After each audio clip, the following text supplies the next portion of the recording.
Welcome back to the Drunken Debates. I am your host, John Burke. It's the first time we've had the show back in quite some time, so we're happy for everybody joining us tonight. All right, so panelists, thank you for being here tonight. My name is John Burke. This is the Drunken Debates. Real quick thumbs up. Everybody got me loud and clear? Gotcha. Roger that. Outstanding. Drunken Debates, the goal is to have really good intellectual discussions. All of our panelists have been pre-selected, many of which you probably recognize if you've seen the Drunken Debates panel before. So welcome back to our returning debaters and a welcome to our first-timers. So here's the rules. The way we're going to start is I'm going to go around the horn and you can introduce yourselves. And the way it's going to work is I'm going to introduce a topic. Now, please keep in mind, if you are watching or listening, none of these panelists have been given these topics. That's what makes Drunken Debates very special. Unlike many other panels, our panelists have no idea what's coming. I, the moderator, have picked them. My hand to God on the lives of my children and future unborn children. God forbid I ever have any more. I promise you, I have told nobody these topics. Moving forward, let's make sure we keep the insults minimal. Joking, I get it. But it's no holds barred, gentlemen. You make your points however you wish to make them. Just keep in mind, treat others as you wish to be treated. When you give your response to the topic, you're going to have, the way it's going to work is I will intro the topic. We'll have 1 minute for each person to initially give their viewpoint. Upon finishing of the last person's viewpoint, I'm going to open up into roundtable discussion and the debates will begin. All you have to do when we start off is, as long as you can keep it cordial, but raise your hand. I'll try and keep a mental note of who is wanting to talk, and we'll go in chronological order. In your initial response, you have 1 minute. After the debate and the debate table, when you get picked on, you have 2 minutes. Does that make sense so far? 1 minute for intro, and then 2 minutes per round, or two to give your rebuttal. From there, I don't want to interject verbally while you're making your points. So please keep an eye on my screen. When you see me raise my hand, you've got about 10 seconds left.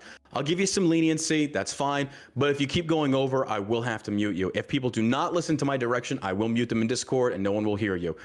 Never have to do that, just so you know. All right, so with that being said, I want to go around the horn. Gentlemen, take all the time you want. Give me your social media, where they can find you, your viewpoints, what you do, a little bit about yourself. Dylan Burns, a return panelist. Let's start with you, sir. Go right ahead. Hello, my name's Dylan Burns. It's fun being on this show this time because last time I was a competing businessman, my own panel host. So I felt like I was in enemy territory, you know, like a person at Whole Foods visiting Walmart or something, you know. But now I can do it as a free man, you know, much like how I assume like Bill Gates views the world now that he's only engaged in philanthropy and he shows himself to be a good moral man like Soros. But I am Dylan. I'm a left-leaning person. So I would most accurately describe myself as a social democrat. And you can find me at Dylan Burns TV on YouTube, Dylan Burns Live on YouTube, and Dylan Burns TV on Twitch as well. Dylan Burns 7076 on Twitter. My big thing is I'm very interested in foreign policy, and I'm very specifically interested in the war in Ukraine right now. I just got back from Ukraine, going back to Ukraine in a month to try to film with IED crews and others as we try to give a more on-the-ground perspective outside of the view of a lot of more mainstream press. The stories that most mainstream news don't cover because they can't fit the tampon commercial. Appreciate that. Welcome to the panel. Next is Joe Lewis. Sir, he's a returning panelist. Welcome back to the show. Go ahead. Yeah, how's it going? Happy New Year. I hope everybody's doing well and they found themselves in a decent spot at the start of this new year. And also very glad to be in a space with a lot of fine gentlemen on this Friday. It's been a while since I was on this. Maybe almost a year to the day, something like that. But thanks for having me again, John. Shout out to Aftershock who reached out to me. I deeply appreciate that. I'm glad I'm in your mind. Anyway, my name is Joe Lewis. I practice talking on the internet. And if you enjoy anything I might have to say, the handles generally are the same. So twitch.tv/Joe Lewis with 2 O's. And also on Twitter, Joe Lewis with 2 O's. As Dylan is as well, I would align myself on the left. I'm a member of the Working Families Party. And generally speaking, I support reparations for American descendants of slaves. And when it comes to other advocacy outside of that, I'm a big advocate of education policy and making sure that schools are better broadly. So if those are two things that you might be interested in hearing more about, you can find me on those type of socials. And feel free, if there's anything in the conversation that wasn't clear, reaching out to me on those platforms and asking for clarity is the best way moving forward. But like I said before, thanks again for having me, and hopefully this will be fun. Again, thank you for being here. I remember last time you were on the panel, you basically said the same thing as far as pushing for better school access and things like that. It's nice to see you still doing that. That's awesome. I would be remiss, real quick, if I did not take pause and thank Aftershock. Aftershock has done a lot. Basically, Aftershock set up this panel. He's already got next week's panel ready to go. I had reached out to Rob prior to the new year, and I said I would like to bring back Drunken Debates, but I need help. I run Shell Shock CBD, and we're about to launch another company. So there's a lot of time spent in that, and also I do the podcast and political commentation. And this panel was very popular. We had a lot of people wanting to come on it. I just didn't have the time. Rob wanted to be a part of it. This is also Rob's doing. And then Aftershock stepped in with also the help of Danabo. Very grateful to them. So big shout out to Aftershock facilitating all of this. So, all right, next on we have Sansol. Sansol is also a return panelist. Welcome back, Sansol. The floor is yours. Yeah, I'm Sansol. I like to argue with people a lot on the internet. I like to play video games. People like to come and watch me rage at them because I'm really bad at them. I used to be a socialist, then I realized how stupid that was, and kind of moved over and became probably more close to what would be described as like a social democrat, like Dylan said.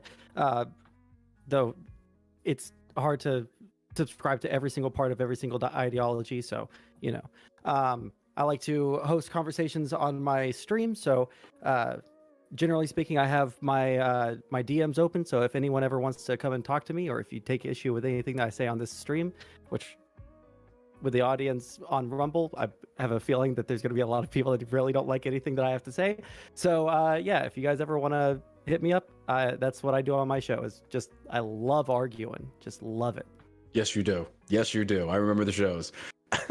Well, that concludes all of our center left panelists. Let's go ahead and go to center right.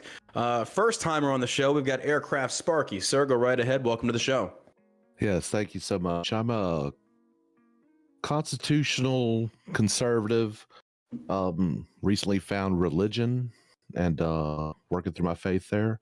I do political commentary, and you can find me on Mondays and Wednesday nights on YouTube, Rumble, and Twitch.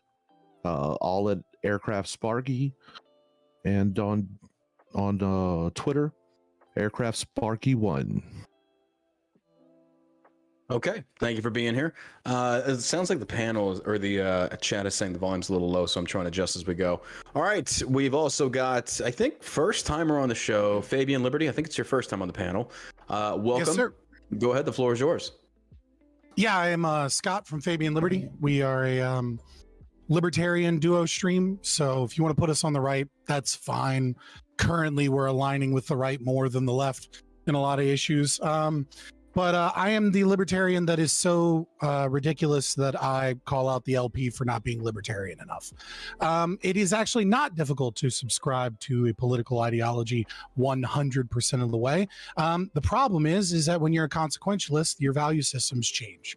And that's the cool thing about being a libertarian, is that you're most concerned with natural law and what is morally justifiable. So search Fabian Liberty on Twitch Monday through Thursday, 7 p.m. onward, EST, that is. Fabian Liberty on YouTube. You can search Fabian Liberty on Twitter as well, though it's technically Liberty_Fabian. And yeah, and listen to some theory bros and listen to the term morally unjustifiable way too many times. And yeah, we do news, we do a lot of debates. Sometimes we do some theory head shit, and it's fun. All right, thank you for being here. And last but most certainly not least, he has been a multi-time visited panelist. And we have Mr. Rob Noor. Rob, the panel or the floor is yours. Go ahead. Thank you. I'm really honored to be part of this. I know me and John have talked behind the scenes, and for those of you that really like listening to John's show, don't worry. Every other week, he's going to be a participant in the show. So next week, hopefully I'll be taking over moderating duties, and John will be crushing lefties on here instead of me. But, you know, we try our best. No, it is really an honor, and I'm glad to be here with people that are game to talk about these things. Combines two things I love, drinking and debating, though I'm not so much of a drinker anymore now that I'm a new father.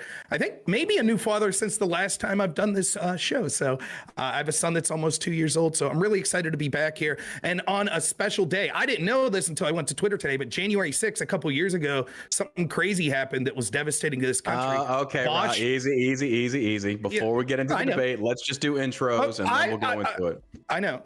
But apparently a guy named Vosh started a YouTube channel 4 years ago on January 6th. I think it's been devastating to this country. So, hopefully going forward, January 6th will be remembered as the return of Drunken Debates.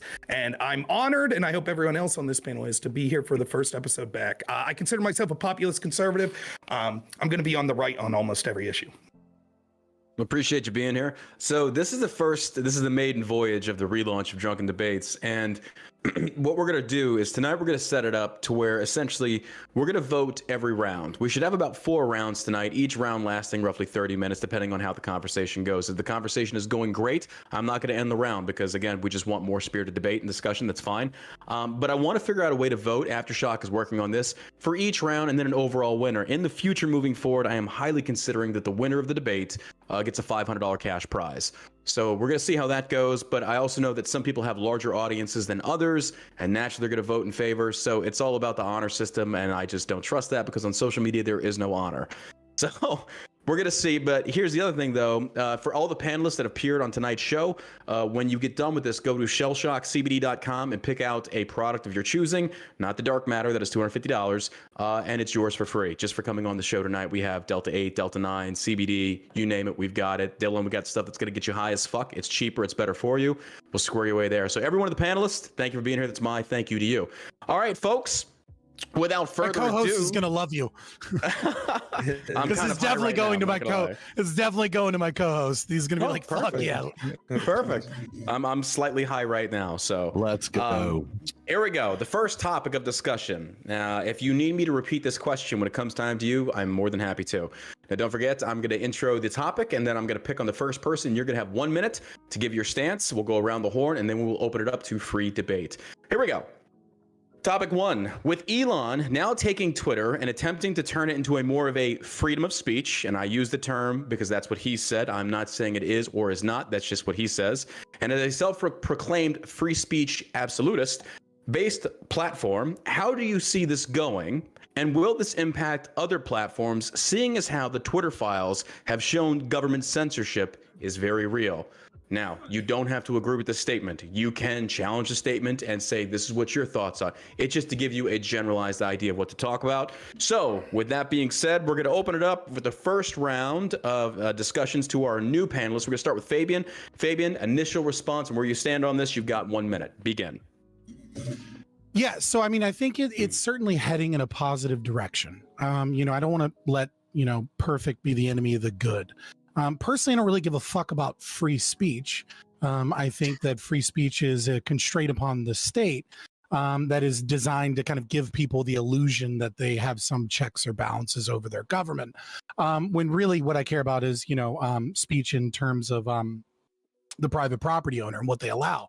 I'm pleased to see that we have more of a public forum. I was skeptical at first, but I think Twitter files have shown that he's obviously at the very least trying to show some of the ways that, Donald Trump in 2018 signing CISA into existence kind of destroyed free speech on the internet in a certain degree, as well as, what has just been occurring. I think conservatives and libertarians have known for forever that there is no free speech online, especially for them. And it's nice to see the needle moving a little bit. And I'm interested to see what happens in the future. All right. Thank you, sir. Next, along the bottom of the panel, Sansol, we go over to you, sir. You've got 1 minute on the clock. Please go ahead. Yeah, I feel like there's a lot to criticize about Elon and his takeover of Twitter. It feels like he is just kind of running around like a chicken with its head cut off. But I don't think it's this world-ending horrible thing that a lot of the people on the left are talking about. You see people like crying and saying that like literally freedom of speech on the internet is dying because there's going to be way too many Nazis on Twitter or some shit like that. I think it's really interesting watching what the fallout from the purchase of Twitter. But other than that, I feel like it's not really that big of a deal. In terms of like the Twitter files, I tried to like read through them and find anything that seemed extremely consequential, but nothing seemed that like off to me outside of like things that we would expect. So yeah, that's basically my take. All right. We're going to move over to Rob Noor. Sir, you've got 1 minute. Go ahead. First off, no one's a free speech absolutist that's in the social media sphere, so Elon's going to block stuff. What he's talking about is, in theory, the fundamental idea that we shouldn't be blocking people for things like political ideology. And the reason this is so important is because every major institution in this country goes the same way. It is establishment. Right now, the face of the establishment is the Democratic Party. Make no mistake, though, there are establishment people in the Republican Party as well. And so when people flock to these social media companies, or because they want to have free speech and to talk amongst themselves, when you see through the Twitter files that the government, that these tech companies were colluding together to censor certain people, whether they be average conservatives, average people that are questioning the establishment, or high profile people, or censoring certain arguments surrounding things like COVID, surrounding things like the election and stuff like that, you could see the importance of outing this. The Twitter files are a bombshell because, yes, people like me knew all along this was happening, but people like most of the lefties on this panel will say it wasn't happening. Now they say, well, of course it was happening. It's no big deal. We need more of it. We need more free speech because their ideas are so bad they have to rely on censorship to get them passed. All right, that is your minute. We're going to move over to Joe Lewis. Sir, you have 1 minute. Oh, and I apologize real quick before I forget. We also do this for closing arguments, 1 minute rounds. In said closing arguments, gentlemen, please pay close attention. No pop shots at each other. And what I mean by that is, say, for example, Joe Lewis makes his closing argument and then Sansol takes a shot at him and he can't respond. Keep it strictly about the topic, please. Does that make sense? Because I think that's fair. I would hate to see somebody try and use their position and play the game. So Joe Lewis, sir, on to you. You have 1 minute. Go right ahead. Yeah, I don't think there's a lot of avenues for open discourse and debate online. And I think Twitter is probably the best avenue for that. So I think we need to do a better job at embracing Twitter moving forward. I think it's very good for bilateral exposure. I think it's very good for exposing vulnerabilities of ideas and stuff like that. But it's going to take some time for anybody in a position like Elon Musk to kind of get the things worked out in a way that like gets as many people as satisfied as possible. And I think like when it comes to just like broadly of like politicians and journalists, just everybody, I think we need to have an account and be able to have those accounts to be associated with like competing arguments and stuff like that. There was some muddling and mumbling about like transferring over to things like Mastodon and stuff like that. But I think moving to Mastodon from Twitter, or moving from Twitter to Mastodon, excuse me, is like moving to like Windows to Ubuntu. Like it's just like good luck with it. And have fun with like the couple Mac users you get along the way. But I think Twitter's in a good position. It's a good position to, I think it's a great opportunity to be on the app. Solid stuff. Next is Dylan Burns. After Dylan Burns' 1 minute is elapsed, we go into free debate. All you gotta do is just raise your hand and I'll call on you. All right, Dylan, you have 1 minute on the clock, so go right ahead. So, oh, I'm sorry. No, we didn't go through. I'm sorry. No. Didn't we hit Sparky? No. Nope. Oh, okay. So we'll do Dylan, then we'll do Sparky. Dylan, over to you, sir. So for me, right, I am generally okay with where Twitter is when it comes to a moderation standpoint of where it is. There's a few specific things I would tweak here or there. The main thing that has gotten me about Elon Musk and the people who support him isn't that I disagree with everything that he's done. I think that he's really done a good job when it comes to the context adding to tweets when people are very deceptive or they're specifically being misrepresentative, just being like, hey, readers think this is important context. I think it's been applied across the board in a pretty good way. He didn't come up with the idea, but he expanded upon it. That's good. My main issue, honestly, with Twitter right now is every other time I look in my Twitter DMs, it's a bot, and it's more than ever. More than ever. I don't know if this is something that's picked up since he's took over, but I'm getting job offers from random people in like Tahiti like every other day in my DMs, and it's gotten worse since he's taken over. I don't know if the more lax moderation policy has meant more bots were able to go onto the platform, but when it comes to bots also, Elon Musk not only hasn't done anything about this issue, but also he has used this issue to kind of as a scapegoat for a lot of times when hasn't gotten the adulation of the public. I have a lot of other things I want to say, but I'll just start with that. Okay, thank you very much. Aircraft, over to you. Sorry, I forgot about you. So once again, after Aircraft is finished with a statement, raise your hand. We go into open debates. If nobody raises their hands, we move on to the next topic. Okay? All right, Dylan, we keep losing your video for some reason. It's been like this all Aircraft? stream today. Sorry, man. I'll keep trying. Oh, you're Every good. time he You're takes good. a hit off of that big old blunt, You got your computer high, bro. it's too much for the camera to take. All right, Aircraft Sparky, you've got 1 minute, sir. Over to you. Go right ahead. Well, I've been banned multiple times off of the Twitter platform, mostly for upsetting people because I say something somewhat upsetting, I guess. I got banned one time for making a cookie joke because a woman had a bunch of freckles on her face, and I compared her to a raisin oatmeal cookie, and got banned for that for hate speech. I think it's a little ridiculous.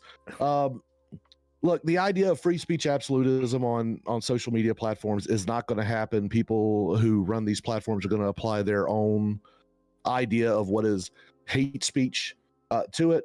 I think Twitter is getting better overall, but I have seen a growth in bots.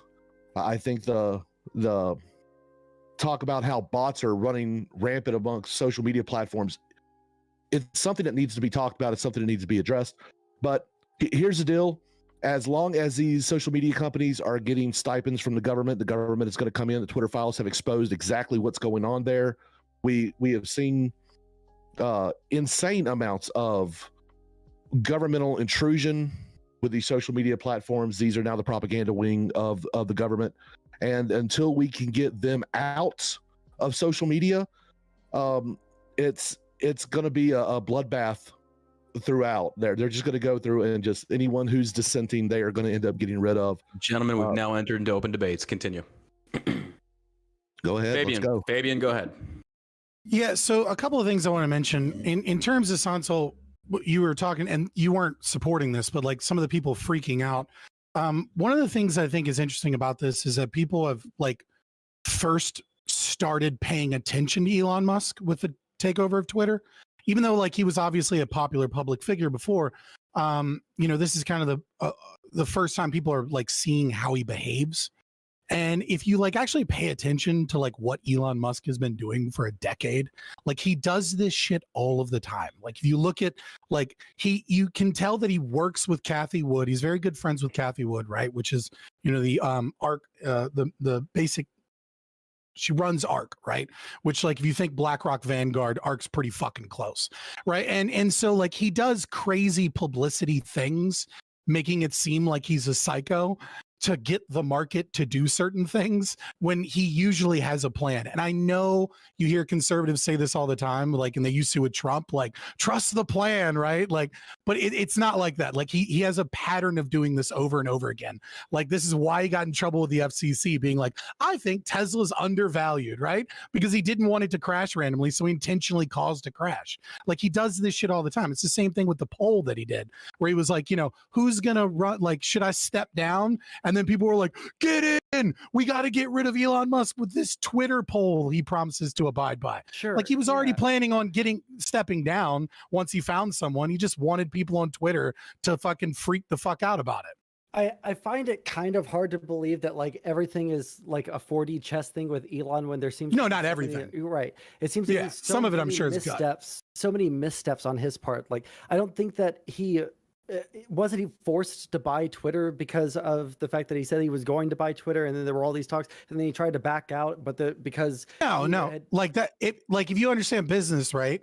Well, that seems like such an insult. I didn't mean it like that. Yeah. I mean, like if you understand like what he's doing, right? Like what he's doing is he's forcing it into court and essentially threatening them with discovery to get a cheaper price and or be able to get things made public. Yeah. I don't think. Real quick, Sansol, can we get you to turn your mic up, please, sir? Here, I can move my mic a little bit. Yeah, closer. perfect. Oh Thank shit! Let me cut you down a little bit. I got to go over to Rob real quick. Rob had his hand up. Rob, go ahead. Can I respond to anything that I said? Sansol, respond, then we'll go to Rob.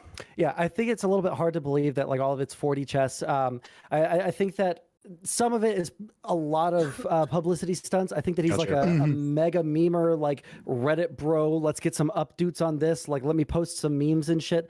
But Dogecoin to the moon. Yeah, Dogecoin to the moon, all that shit. Which I mean, like, since he supported all of the like the game stonk stuff, it seems like he doesn't like maybe he's not as good of a businessman as everybody thought he was, but like this is what I think. I think that Elon wanted to.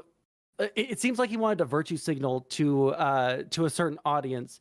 Stumbled his way into buying Twitter, and then he wanted to like go like once he like actually was in possession of it, whether he was forced to or not. There's a disagreement there, and I don't have like articles in front of me, but it seems like after he bought it, he was like, okay, well, I'm going to go full on into it. I'm going to like virtue signal and try and get as many people that would agree with like the free speech angle as possible over here. While like making all these missteps, talking about like, we need to completely destroy the code and like rework it from the ground up, while not being able to explain anything about the code or why it needs to be reworked from the ground up. It doesn't seem like he actually knows anything about the website. So it's probable that he was thinking about stepping down anyway, and that's why he made that poll. But I don't think it makes him look good to like have everybody like pile in and say yes, step down, and then be like, oh well, I abide by the wishes of the people. It just seems like a weird cope thing to me, you know.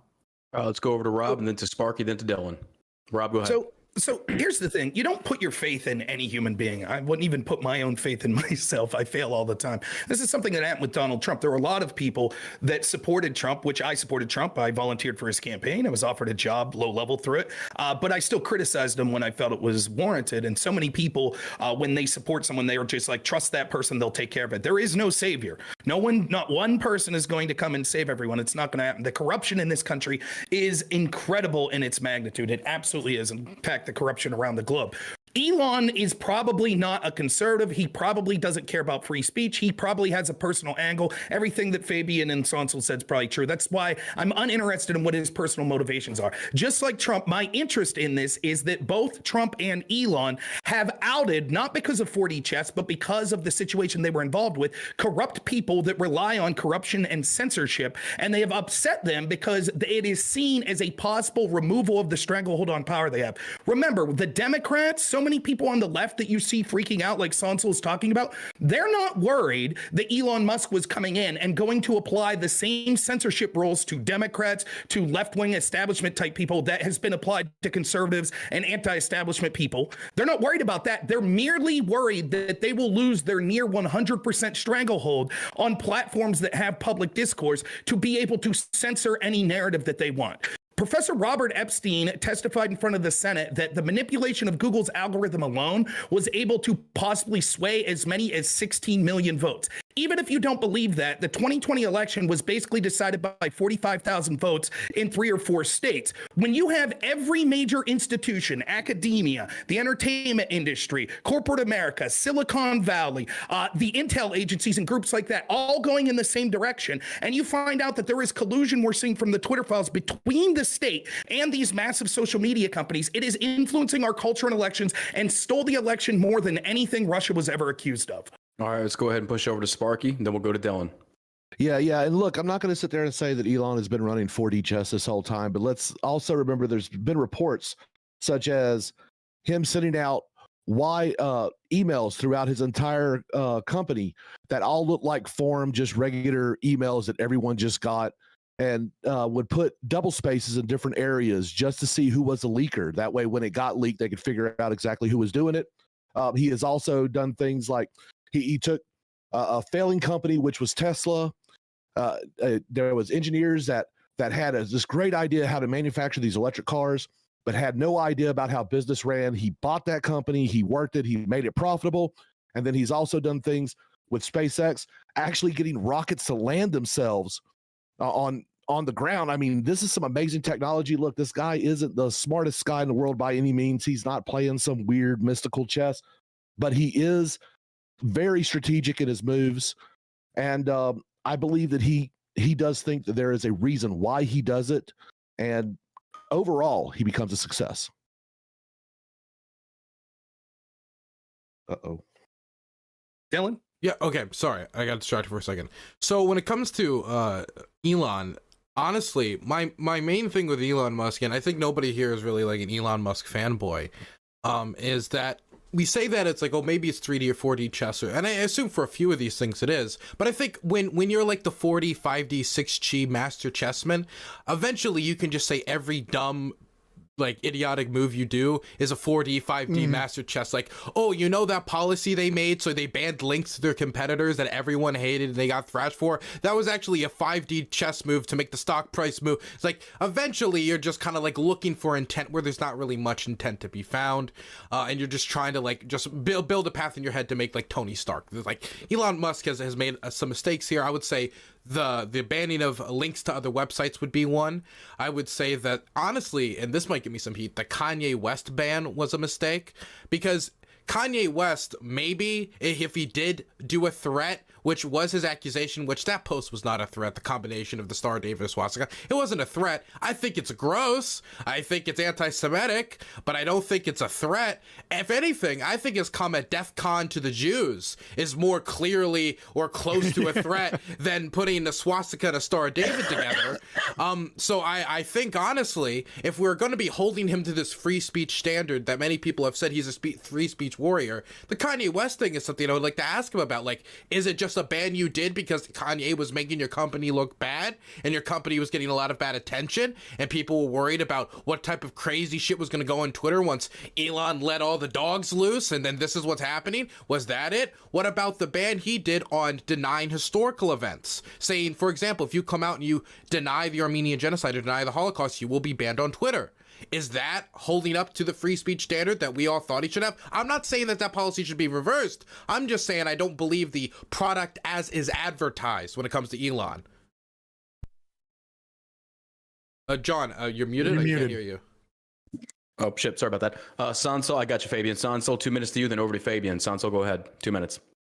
Sure. So I don't think that there's been any corruption that's been leaked by Twitter in any of these Twitter files. I've gone through them, Sparky. and I was about to ask Sparky if he had any, like, if he could like find me which one of the Twitter files, because I think there's like 13 or 14 of them at this point. Like, if you could like link me, like which one shows that there's any kind of collusion between the governments and Twitter to like outright ban people, like that would be like really, really interesting to me, but it doesn't seem like that's the case. I remember seeing one where they sent a list of names and they said, hey, keep your eyes on this. We're not requesting any action, but you know, like they're doing like this, that, or the other. I have to interject real quick. The most recent Twitter file drop showed emails of Adam Schiff requesting over, I think it was 250 accounts to include journalists be banned. It was proven through the email. If that was the most recent, I could be wrong on that. I'm not saying this to make a point, but just to keep everybody aware. Yeah. Go ahead. Maybe I'm thinking of a different one. Maybe there was one dropped. There's been a lot. I've been trying to like find a place where they're all like compiled in one place so I can read them all at once, but it's hard to track down which person dropped when, you know. Go to Wikipedia. There's a list. There's a table of content on Wikipedia. Can somebody get a link to that in the chat? Can somebody get a link to that in the chat, and that way we can share? Yeah, that way we can all be on the same situation. Go ahead. Yeah, my final thing that I was going to ask Aircraft Sparky, like, do you think that you said that Elon can, you know, he can make these rockets that can land on the moon and then like come back down to Earth and land and still be in one piece? First off, do you think that just because someone can do that they can run a social media website? Do you think these two skill sets are at all comparable? Number two, do you think that Elon Musk himself is like writing out the code for the computers on there and doing the calculations for any of the rockets himself? Or do you think that he's hiring people out to do that for him? I'm not trying to knock his business prowess, because obviously he's a successful businessman, but the idea that he's some sort of like mega genius Iron Man guy, like that idea has gone away, and since like fucking like 16 after he like did the weird flamethrower stunt, it's just ludicrous to think that just because you can run a successful like rocket business that you can run a social media business. They're completely different worlds. All right, we're going to go over to Fabian and then up to Sparky. Fabian, you've got 2 minutes, sir. Go ahead. Yeah, so I think the big problem here is we're working off an assumption of what we mean by collusion, what we mean by coercion, and what we mean by free speech. And I think people are operating on different definitions here. So like when we're talking about free speech absolutism, right? Then what you were talking about is you're allowed to say one of two things: whatever you want, no matter whether or not it's illegal, or you're talking about being able to say whatever you want unless it's strictly against the law, right? And no social media company in their right mind is going to be a free speech absolutist, because there's certain content that you want to curate off of your platform. You know, for example, some websites don't want a bunch of pornography on theirs. Twitter apparently is okay with that. But the thing is that when we talk about solving this problem, you're not going to solve this problem until we get a Supreme Court case, where we can get a proper understanding of Section 230, interpreted by the lower courts. We don't need to change the Section 230. We need clarification from SCOTUS. If you want to understand more about that, then just read the Cert of Denials by Thomas. And people need to go to jail.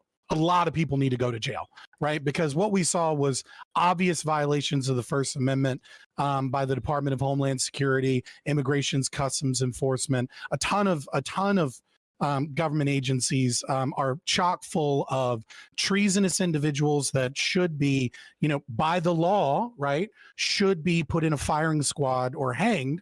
That's just what the punishment for treason is, right? Like, I'm not advocating anything other than a proper and appropriate punishment for that. When you ask, like, well, what did they do, right? This is the other problem with coercion and collusion, right? When the state is the same thing that regulates you and gives you special protections, and they're also asking you, hey, will you give a secret blue check mark to our PSYOP accounts so that we can lie about the people we're bombing in the Middle East? And then you go, well, I didn't really see much of anything. It's like, whose side are you on? All right, let's go ahead and kick it up to Aircraft Sparky, then over to Rob, then over to Dylan. Yes, Aircraft, okay. Go ahead. You have 2 minutes. Yes, thank you. So in voice text, I linked the wiki to the Twitter files just for your information. And when we talk about collusion, Sansol, it's mostly in the Twitter files. What we've seen is things like the FBI, the Homeland Security, things like that. Wink, wink, nudge, nudge. Hey, we found some people that just happened to break your TOS, in our opinion, and maybe you should look into that. That is not the government's job to interfere with commercial business like that. And so that's what most people on the right, when they talk about how the collusion is happening.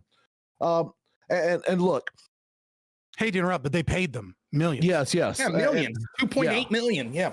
And when it comes down to the genius of Elon Musk, look, I'm not going to sit there and pretend like he does all this stuff on his own. I work in aviation. I work in aerospace. I've done it most of my adult life, and I'll tell you, in order to do something like land a rocket on a pad, the amount of forces working against that the entire time is insane. It's some ingenious stuff. It's things that aerospace engineers and stuff and rocket engineers have been working for decades. And it is SpaceX that actually made it work first. Was it Elon Musk by himself? Hell no. But he is smart enough to find people around him. And you're right, Sansol. Social media is different than running PayPal, than running Tesla, than running SpaceX. But the fact that he is able to operate this different types of companies and do so with decent success speaks to the versatility of this man. And this isn't trying to pump him up for more than what he is. Can I just respond? We can give you a 15-second response, but then we got to kick it over to Rob. Go ahead. Yeah, 15 seconds, sir. So again, I remember in the first Twitter files, we saw the fact that both the left and the right had inroads into Twitter to request that they take a look at things. So I don't think that this is one-sided in any way, shape, or form. And there was no request explicitly to ban someone, from what I understand. Again, if you guys can tell me which one of these fucking Adam Schiff, to click the latest. on, I'll click on So it. you're not talking to me, right? You're No, talking to I'm talking the to righties, because I blame Donald Trump in 2018 for this shit. Yeah.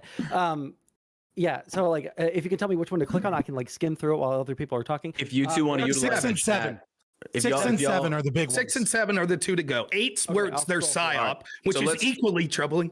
All right, let's Yeah, real quick, I'm almost done, Sansol, if you I'm want almost to, okay, go ahead. finish up. And also, like, yes, you're right. It does take a lot of work to get those to get the rockets to land. And you're right that it does take someone that has like business acumen to like hire the correct people. But like these are like huge corporations that are like he's not making all of the hiring decisions. Like I think that he's a really good businessman. He knows how to direct like the large like aspects of the business. But when it comes to like the social media aspect, I mean, I don't know off the top of my head, but I'm pretty sure if I look at Twitter's stock price, I don't think that that's doing pretty good. I know for a fact Tesla's stock price has plummeted since he's took over Twitter. I don't think that there's a lot of faith in him from his own investors after his takeover of Twitter because of his actions on Twitter and because of his like lack of ability to run it. Yeah, I'm done.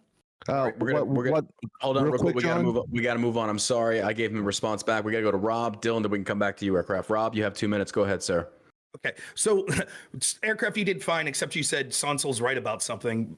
Brief advice: never say Sonsol's right about anything. But no, talking specifically about this, we could talk about the left sort of ignoring it, and not just the left, but people that want to defend the establishment ignoring this and saying it's not exactly coercive and stuff like that. At the same time that the FBI was giving these lists, and you could see Yoel Roth in File 7 talking about he feels incredibly pressured because they kept asking Twitter to do internal investigations about Russian interference and things like that. And Twitter kept saying, we don't see a lot of Russian bots. We don't see this. And they felt uncomfortable that the FBI kept pressing them until eventually BuzzFeed and a bunch of places wrote articles that was like, why is it that Twitter's allowing this activity? And eventually they felt pressured to say, okay, maybe there is Russian influence and things like that. In addition to that, you saw Democrats routinely coming in front of Capitol Hill saying that we need to regulate these companies more for disinformation.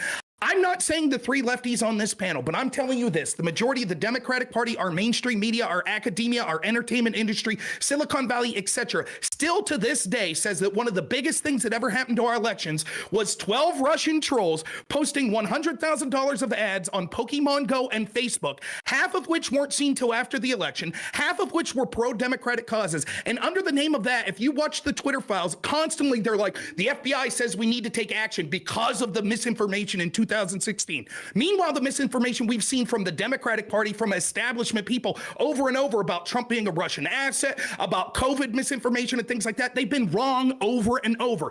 The unequal application of this political control of our discourse in every institution is the story.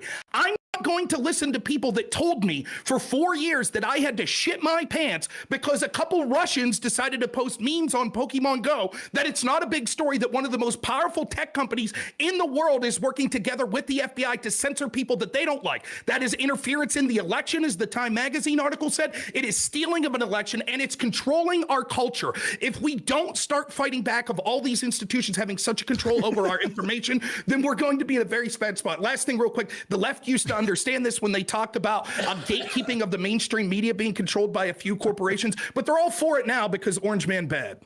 All right, we're gonna kick it over. Hold on. Sansol, you had us. Yeah, let's go over to Dylan, then we can go down to Sansol. All right, Dylan, you've got 2 minutes, sir. Go ahead. Okay, sorry. Man, that was a lot. Okay, so Right. I think the first thing I would say is I love the passion and the fire from Rob, man. He's a warrior. The passion of debate has fully encapsulated him, and I see his anger being directed towards the government here, and I hear, and if you can just listen in the way he downplays it, like, I was told from the left that we're supposed to care about like 12 Russian trolls or whatever, like posting a few memes on Facebook, and hey, they pumped both sides up. The reason why that was important, the pumping of both sides up, whether it was they wanted a certain person to win the election, it's clear who that person was, but they also did want to pump up both sides in a different way, and that way was to cause as much distrust and social chaos as possible. In the Russian military academy, there's this book taught by Alexander Dugin. People will ship posts about Alexander Dugin, say he has a lot more influence than he does. He doesn't really have that much tremendous influence. But one thing he does have influences is the book Foundation for Geopolitics. And in that book, it argues that it would be most beneficial for the Russian state to, in the United States, cause as much social chaos, racial conflict, as much social chaos as physically possible, hopefully to start a civil war, a race war, or something along those lines. That book is taught at every respected Russian university to their military academies, to their officer corps. Their officer corps, what does exist of their officer corps, has to read that book. It's taught to them.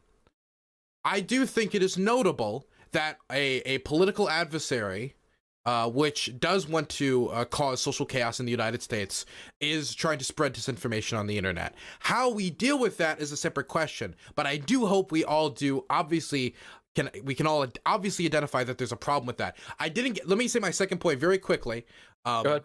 Because I wanted to get that out. First, you have to say, Mr. Speaker, can I get 2 more minutes? Mr. Speaker, can I get... I'm totally fucking with you. I'm totally fucking And all of you have to say, I yield the remainder of my time. Just like last time, I hit myself hard and early when it came to substances. So I'm doing my best.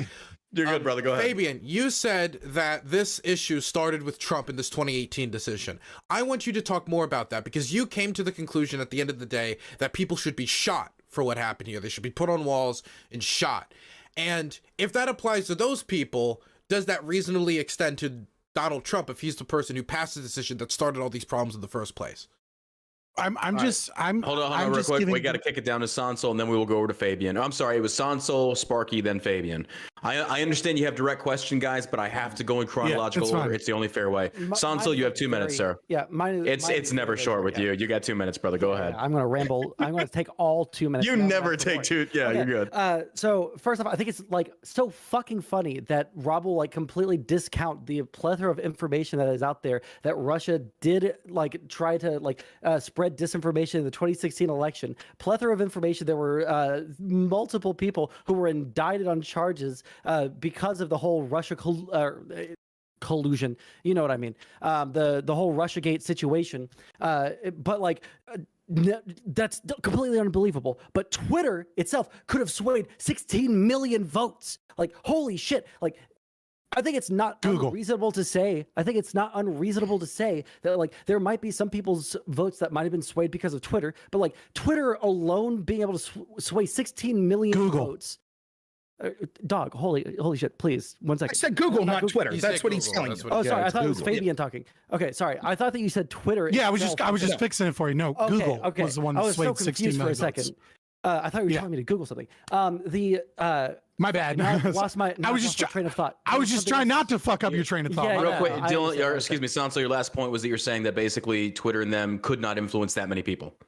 No, it's not necessarily that they can't. I just think that the idea that like we're going to completely discount all of the evidence that the FBI collected over like multiple years. The second thing is that from what I understand, I think that the reason that the FBI paid Twitter that amount of money is because they're literally using Twitter's employees, their servers, and their time to be able to collect the information that they requested, right? They're legally obligated to pay them for that. You know, like we have a minimum wage that for a reason, because if you use someone's time and labor, you have to pay them. So the idea that you're going to like just badass, they should register as a contractor for the DHS then. I'm with you. I'm with you. Since they legally have to do that, then Twitter is a private contractor of the Department of Homeland We got to kick it up to Sparky, then down to Fabian, then over to Rob, and then we are going to close out this final round, and then we'll move on. All right, Sparky, over to you, sir. Sansol mentioned something about checking the stock prices of Twitter. Stock prices of Twitter do not exist because it is no longer a publicly traded company.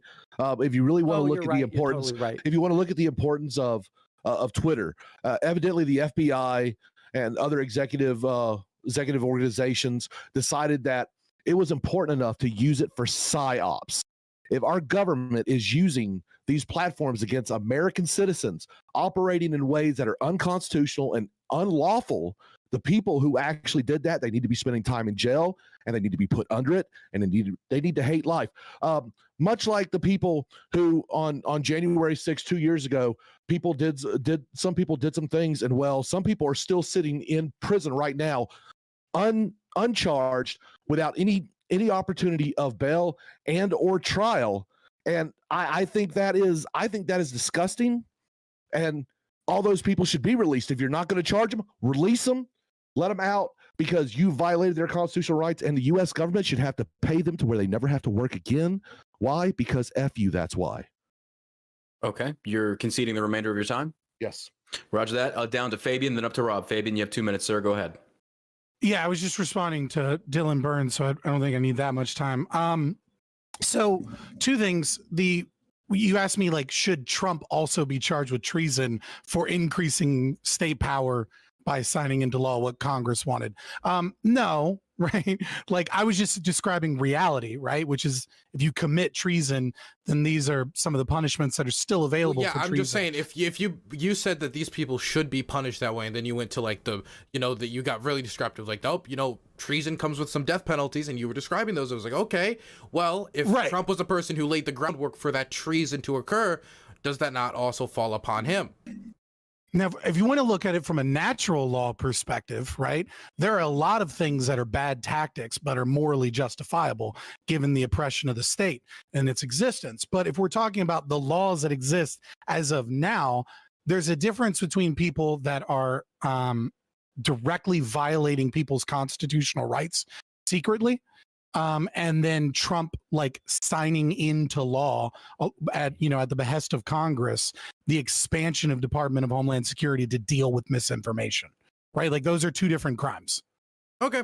But I would also still be interested in what Rob would have to say about this, about Trump laying the groundwork for, the destruction of free speech. Whatever. I take it that Fabian yields the remainder of its time. Rob, you have 2 minutes, and then we are going to close out the round. But I do have to pause. Joe, you didn't really say much this round. Do you have anything to add to this? No, I unfortunately I don't. You don't have to. You don't have to. I don't ever want to pressure anybody. If you and panelists, just so you know, if you don't know a lot about a topic, I am not going to pressure or demand. Like that's fine. If you don't know a lot, lies. You just pressured him. You were like, "What do you got to say, Joe?" Well, I just want to make sure that I'm not missing any signs here because I've been watching various different social. And by the way, if anybody in the audience wants to tweet out a question for the panelists at the end of the stream, you can tweet me out at JohnBurkRants and hashtag it Drunken Debates. You can ask the panel anything. Again, appropriate, please. Again, John Burke Rants on Twitter, hashtag it Drunken Debates. All right, Rob, over to you for 2 minutes, sir. Go ahead. Yeah, I mean, to answer Dylan's question real quick, yeah, I think Trump is largely, I'm not saying shoot people and stuff like that, but largely to blame because what Trump did was he outed the corruption by the mere existence because the people that have a stranglehold in the control of the both parties that are part of this establishment, they didn't want a potential outsider like Bernie or Trump. And so the mere fact that Trump won the nomination and won the presidency forced them to go into overdrive, doing everything they could to sabotage him. And Trump foolishly, although he outed that, not because of 4D chess, because he won, he foolishly did nothing to the steps that would have been required to stop that and instead do things like in 2008 passing these laws that allowed the Department of Homeland Security to have more influence on this. He continued with Section 230 and a bunch of other stuff. Now, to Sonsol's point, I find it ridiculous to anyone that's listening first. The idea that Google would be able to manipulate millions of votes isn't that far-fetched, and it's not that far-fetched that all of these institutions combined pushing the same way would be able to manipulate our culture and our elections that much. How much flow of information are you getting that was positive to Trump, say, on network television or late-night comedy? So the places that people were going were places like Google trying to do information, places like Facebook, places like Twitter, and when all of those institutions are going in the same direction, it's no surprise that that's able to influence our culture and ideas. Now, you ignore the Twitter files and the obvious how that would influence elections, and the FBI putting their thumb on the scale would be able to influence more than any foreign country. And Dylan also talks about the importance of Russia. Again, what we're talking about here is 12 Russians that were initially charged for $100,000 worth of ad buys on Facebook and Pokemon Go. Any of you all change your vote because you saw Russian misinformation in 2016 when there was $1 billion being spent in the election? Of course not. You didn't do this. This is something that's used for control because they're saying, what are all these examples, son? So give me some of the examples you're talking about, the litany of misinformation. I read this, the Mueller report. I'm quite familiar with it. I didn't see that litany that you're talking about. I did see people like Joe Biden running saying that Donald Trump said Nazis were good people. I saw the mainstream media spread misinformation after misinformation about Trump and Trump supporters, and that has more control than anything we're talking about Russia being able to control. Last thing I'll say is this. That's fine. We could look at foreign misinformation. Every country's going to do it, our allies and our enemies, but they will never be able to influence our elections as much as our own media, our own corporations, and our own intel agencies that are all working in tandem to censor people that are critical of the establishment. All right, gentlemen, that is going. Sonsol, I know you got something to say, but well, I will give you a 30-second response. Money on the line. Rob, do you want to put money down? Do you want to put money down that there was zero evidence of any kind of Russian interference in the 2016 election? No, my point was you said there was a litany of it. I said if it was so severe, give me examples. Of course, Russia interfered. So did North Korea. So did the UK. So did Spain. So did Canada. So did Mexico. No, what I'm saying is interference from all these countries exist. Of course, all our enemies and allies. My point is that it's massively overblown in an election where our own media, our own intel agencies, our own institutions are putting their thumb on the scale. What a country like Russia is able to do. By the way, those 12 Russians that people talked about being arrested, charges were dropped against them because the judge said there was zero proof. They were operating at the behest of the Russian government. They just happen to be Russian people. Like Mexico was like doing some sort of like targeted like campaign to try and influence our election in the same way that Russia was? No, I know two countries are doing it in the same way. So there was no targeted campaign by the Mexican government to try and influence our election for their. I'm sure that the politicians in Mexico was using. These guys aren't even arguing about China. Social media accounts. Sure, but you don't have any kind of evidence. You're wanted. just kind of pulling out fucking countries' names out of your ass. Oh, so like, no, I'm not. So okay, then give me the examples. Tell me with the Russian. Tell me the targeted Russian influence. Go ahead. Wait, hold on.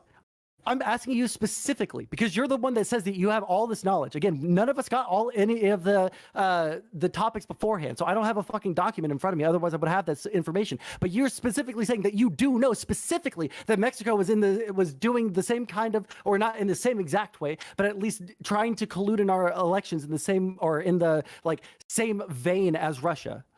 I'm saying it makes sense that every country has one individuals within that country that want to see the position of the leader.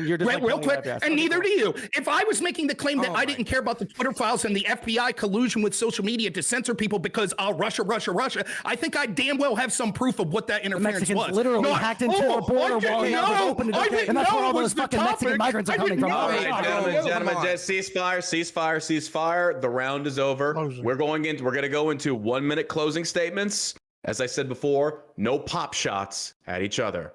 If you do, your next exit will be, you won't get one, all right? So gentlemen, you've got 1 minute on the board to basically, if you change your mind, you can vocalize that, or if you're still believing the same, that's fine too. You got 1 minute. We're gonna go ahead and start with Joe. Do you even need one? Yeah, I got some thoughts. Okay, Joe, let's go ahead and start with you. You got 1 minute, sir, go ahead.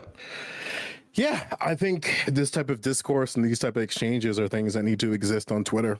I think people need to participate more in debates and discussions like that. I think Twitter is still, even after all this bickering back and forth, it's still a great avenue for that. It's still a great place for people to exchange ideas. My only concern, though, I mean, there was some conversation about free speech absolutism and like absolute free speech, and like I think everybody articulated pretty well that like, yeah, we don't really want that.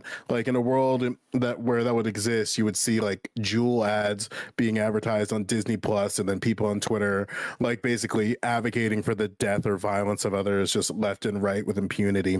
But it seems like nobody really took that like fixed position that would be good on Twitter, so that was kind of cool. I didn't have a lot there, but it was good talks.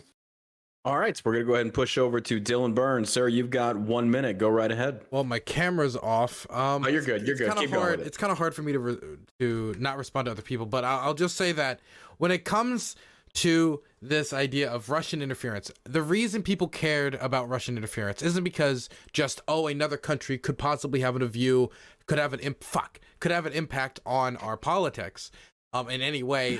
It's the way that they were trying to have an influence on our politics by specifically trying to have a disproportionate impact through the spreading of misinformation on one candidate winning over another. But it isn't just that, because that's all that's usually brought up, and people say, it was just the 12 people. It wasn't just the 12 people. It was there's the Internet Research Agency, and there was more that Russia was doing there. But there's also the fact that they were trying to pump up people on both sides. Why would Russia want to pump up people on both sides, as well as having one person win over another in an election? Why? They wanted to pump up both sides because they wanted the most violent and most vitriolic language to be used, so people would go out on the street and beat the shit out of each other, or possibly people would be inspired to go out and get politically violent, cause chaos in the United States. That is an issue of importance. I don't think it should be downplayed. There's a reason why people care about that rather than what diplomatic political influence Mexico might have on us. There's a bunch of other things I wanted to talk about, but it was most of you responding to doing pot shots, so I'll just wait till the next topic.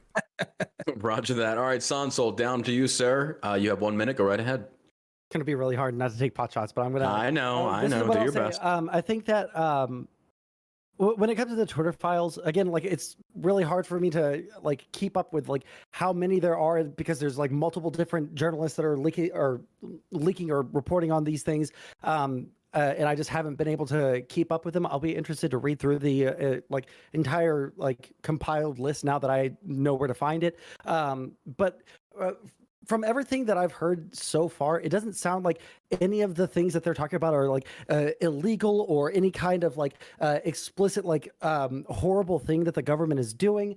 Like, of course, the conservatives on the panel are going to like heavily disagree with me on this. I don't know if that would be considered a pot shot, but as long as it's not specifically at somebody. Yeah, well, it was. So,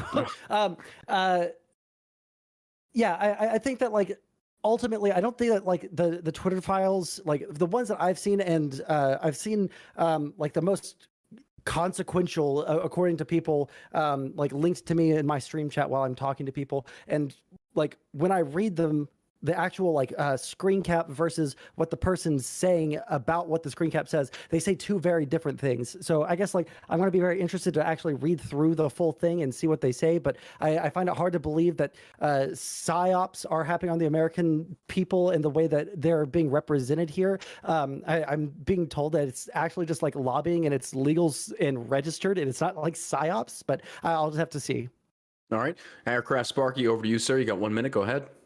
Look, when it comes to Elon and the genius he is or whatever, honestly, I don't think any of us really care about that. The idea that everyone should be upset about Russia interfering with our election, look inwards. Hate to break it to you, no one interferes with our elections or anyone else's elections more than the United States government. Three of us on this panel, to include our wonderful host, have been part of that arm of the United States government, the enforcement arm.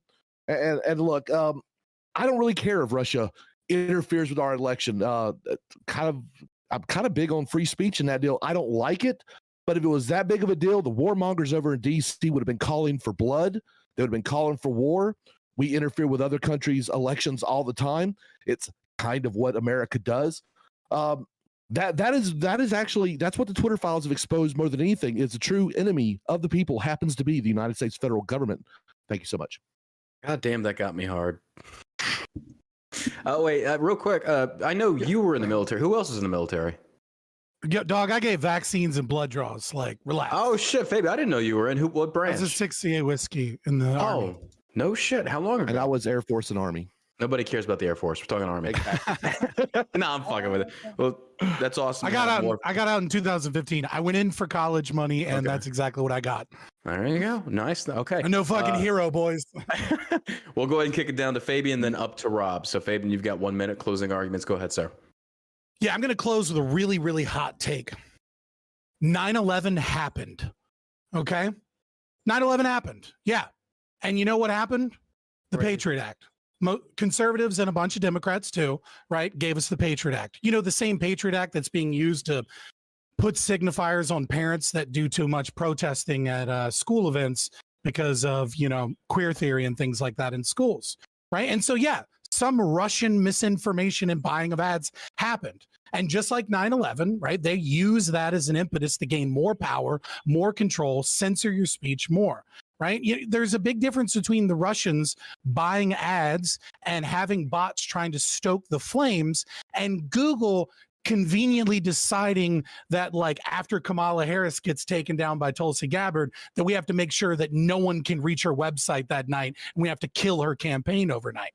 Right? Like, one of them is really big. Shadow banning is huge. The other, not so much. So Dylan is right. Absolutely right. Right? It's what we do. And so what we need to do is we need to put a lot of these people that committed treason in jail, and we need proper enforcement of Section 230 in the lower courts so that these companies can be sued when they violate their own TOS and they violate their contracts. All right. Final. Rob, you've got 1 minute for closing arguments, sir. Go right ahead.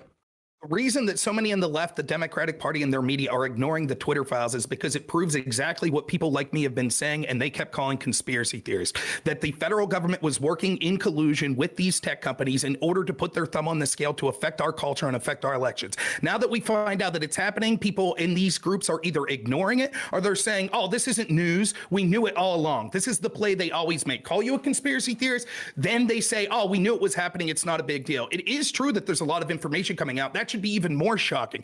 It should be shocking to every person here, left, right, or anywhere in between, that our federal government is spreading its own disinformation. It is controlling people's First Amendment rights. It's incentivizing by giving money to these companies and then having the Democrats in Congress threaten them if they don't comply in order to control narratives to make sure that the same establishment people maintain power.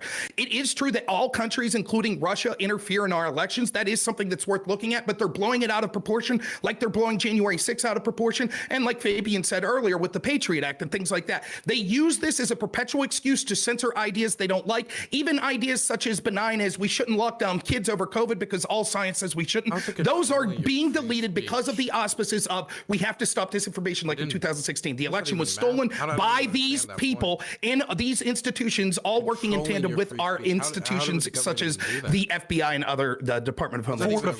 Fortified. It wasn't stolen. A shadowy cabal. All right, gentlemen. All right, gentlemen. That concludes the first round of Drunken Debates. Congratulations, everybody has survived it so far. Cheers to you if you choose to drink. If you choose not to, completely up to you. What we're going to do now is we're going to take a real quick 3-minute break for you to use the restroom, refresh your drink, whatever you got to do. And while you, and that begins now. So while I have the rest of the audience's attention, while our panelists go and relieve themselves and refreshing their wine coolers and such, I'd like to turn you on to this sponsorship of this podcast, of this Drunken Debates, is shellshockcbd.com. We have Delta 8. You like getting high? Dylan Burns is up there puffing away. He likes getting high. I'm kind of high right now. We've got the Delta 8 gummies. These are banned in roughly 17 states, but as a result, we have the Delta 9 gummies, which are not. Yes, these will get you high. They also come with a money-back guarantee. Let's get some music going. There we go. These come with a money-back guarantee. We have amazing products. This is developed by yours truly, formulated by yours truly. 15 milligrams of CBD and 5 milligrams of melatonin to help you sleep. These are THC-free. You will not pop on a drug test. We have hundreds of them. Okay, boys. I just wanted to talk to you guys for a second. I don't even understand what Rob was referencing when he was saying they control your free speech. What does that even mean? How did they control their free speech by talking to Twitter? Even if you were saying the government was doing psyops, right? Or any of the things, like even if you were to take all of their most conclusions to its most radical extent and accept everything they said at face value, at no point did the government control their free speech. They didn't. I don't even know what that means. How do you, what, I don't even know what he means by that. Dylan with the pee bottle. Shut up. There's no pee bottle. Anyway, how you guys doing, man? You guys doing good? You guys holding up good with debate night? You don't do these anymore. You don't do these anymore because it's, because you know it's. I got used to all the same characters and I get just so sick of the panel format. But it's good to revisit. It's good to revisit every once in a while. You know, it's good content. You can kind of just sit back and just wait for your moment. You know. My goodness, Rob just says words. He does say words. He says a lot of words. He talks a decent. I don't know if anyone knows what he meant by debate Destiny. Debate him on what? What should I debate Destiny on? Should I go to Destiny and be like, Destiny, you're wrong, and just like have nothing? Like, come on, what would I say to him? What would I debate him on? Stardust? Not Stardust. Was it what was that game you used to play all the time? Not Starlink. What was that game? Not League of Legends. It used to be famous for. It was called. I was so excited for this, but then Fabian Scott keeps talking. Yeah. I mean, it's the first topic's a little sleep. Oh, are they back to topics? And why? Let's start with that one. It's open to anybody. I'm actually super curious to hear from the conservatives on this because I have no idea what the Republicans are going to do with the shit show that's been going on in the House. Oh, the House. I mean, I wouldn't say that it's really a shit show. This is what democracy actually looks like. It's not a hive mind, a cult following one thing. Sparky, that's hey, cope. No, you don't have to. You don't have to like it. Sparky, Look, one of us. wait, I get it. I get it, man. Can I okay. I'm not saying that the process isn't working as intended. The checks and balances are doing what they're supposed to do. I'm not saying democracy is crumbling. But to say, oh, this is just democracy is kind of a cope and a misdirect from the, let's just say, chaos and leadership that the Republican Party is currently experiencing. What the fact is that they have 4 votes in the House. Their red wave did not manifest. It was a red trickle, to put it lightly. And in the Senate, they even lost the seat. And so now they have a very tight majority and are going to have to run a very tight ship if they want to get everything done this year, even if they just want to stop some of Biden's agenda from getting through, because they still control the executive branch, they still control the Senate. And there are a lot of Republicans, especially the MAGA movement, and especially the most unhinged among them, who have a lot of problems with Kevin McCarthy. Some of them valid, some of them not valid. I think some of it, when it comes to like time to review bills and stuff like that, that's perfectly valid. I think some of the other ones a little less valid, and I think some of the people who are lobbying against them also seem to be on the fringes. But they are being led on the nose by these people, and they can't really do anything to stop it. They either have to compromise or pick a new speaker, or suffer the possible reality. 2 minutes, Dylan Burns. 2 minutes, I know. Again, possible reality. One last thing. Demon Mama's bad, but damn, Dylan, very small amount, the very small chance that Democrats might try to find a very, very milquetoast Republican and give it a shot. I don't want a milquetoast Republican as a speaker. You know who I want the speaker? Hold on, gentlemen. I don't mean to cut you off, but gentlemen, this blends into a future topic, so let's not get too heavily into this. Justin Amash for speaker. That's all I got to say. Now, I do want to. I don't want to apologize, but I want to explain to my left-leaning panelists that the GOP is heavily in the news right now. So these topics are going to be favoring GOP talking points.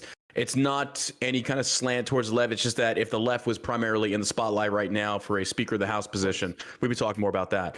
All right, so here's the question, gentlemen, panelists. We are returning from this break. All right, here we go. The midterms are over, and the red wave, I think we by and large can agree on this panel, did not hit. I feel like the red wave did not hit to the extent that we projected it to be. That does not mean that there was not a red trickle like Dylan Burns had previously said. With that being said, Republicans took some losses, but they did manage to take control of the House. With the speaker position being heavily contested, where do you see the GOP going into 2023 and 2024 presidential runoff? This is a very all-encompassing topic. I know this favors the right, but I also know our leftist panels pay attention to that because it is part of the whole political spectrum. So, with that being said, does anyone, by show of hand, need me to repeat the question? Everybody's good. All right. So we're going to put 1 minute. This is intro points. 1 minute on the clock, starting with Fabian, our libertarian. I got to go first again. I'm sorry. You went first last time. We'll start with Rob. Rob, you've got 1 minute on the clock. Go ahead. Fuck you, Fabian. You're out. Rob, go ahead, sir. I can go. Rob, you're muted, Rob. You're muted. You got 1 minute. Go ahead, sir. All that talking speed wasted right there.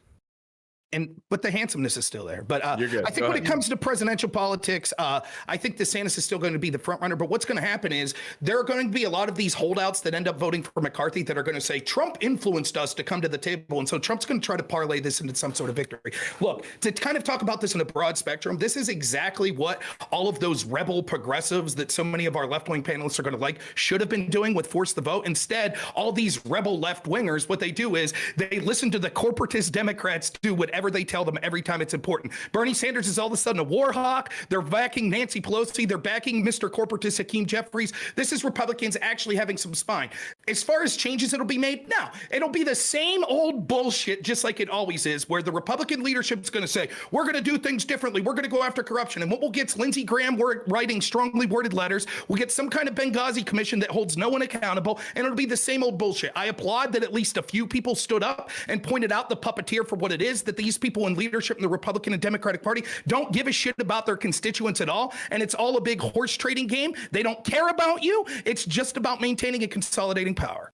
All right, we're going to kick it over to Dylan Burns. Sir, you've got 1 minute for introductory remarks. Go ahead. Okay, so was the topic the presidential race, or was it just this all-encompassing GOP House? Okay, it's all-encompassing, sir. I know it's a broad thing, but it also encourages a lot of debate. I just got a little confused by Rob because I thought it was Presidential. It can be about whatever you want it to be about, sir. Go right ahead. Do you need me to repeat it, or are you good? Yeah, repeat it one more time for me. That would be helpful. Absolutely. Stand by real quick, gentlemen. Let me repeat the question. The question is, the midterms are over and the red wave did not hit. Republicans took some losses, but they did manage to take the House.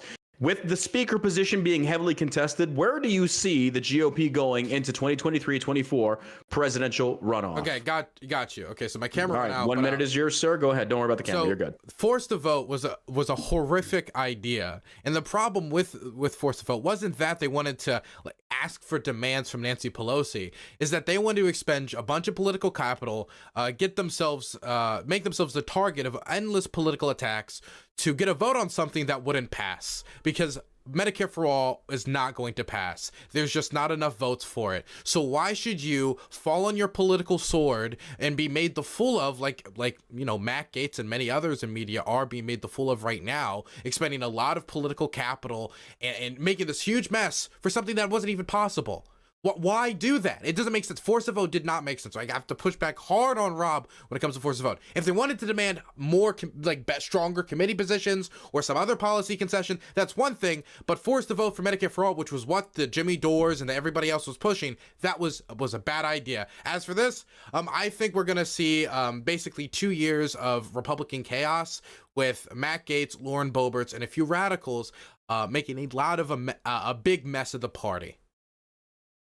All right, we're going to kick it over to Aircraft Sparky. You've got 1 minute for your intro statement, sir. Go ahead. Right now, I believe Ilhan Omar today actually said, look, one thing she learned from Matt Gaetz and the Freedom Caucus is that about 5 people can actually disrupt a lot. And she was actually looking forward to when the Democrats take over. So look, when it comes down to it, the Democrats are going to be doing the same thing. What do I see for the GOP over the next couple of years? Well, it's simple. Nothing. Because every time the GOP gets any power, they give a lot of promises and they blue ball everyone. They don't do a damn thing because they're spineless twits. All they are is nothing but speed bumps for the Democrats. I would love nothing more than to see not a single damn law passed and for the government to be shut down, because nothing can get past the Senate because of infighting, the House because of infighting. I am sick and tired of the thousands of laws that we have that no one can keep track of.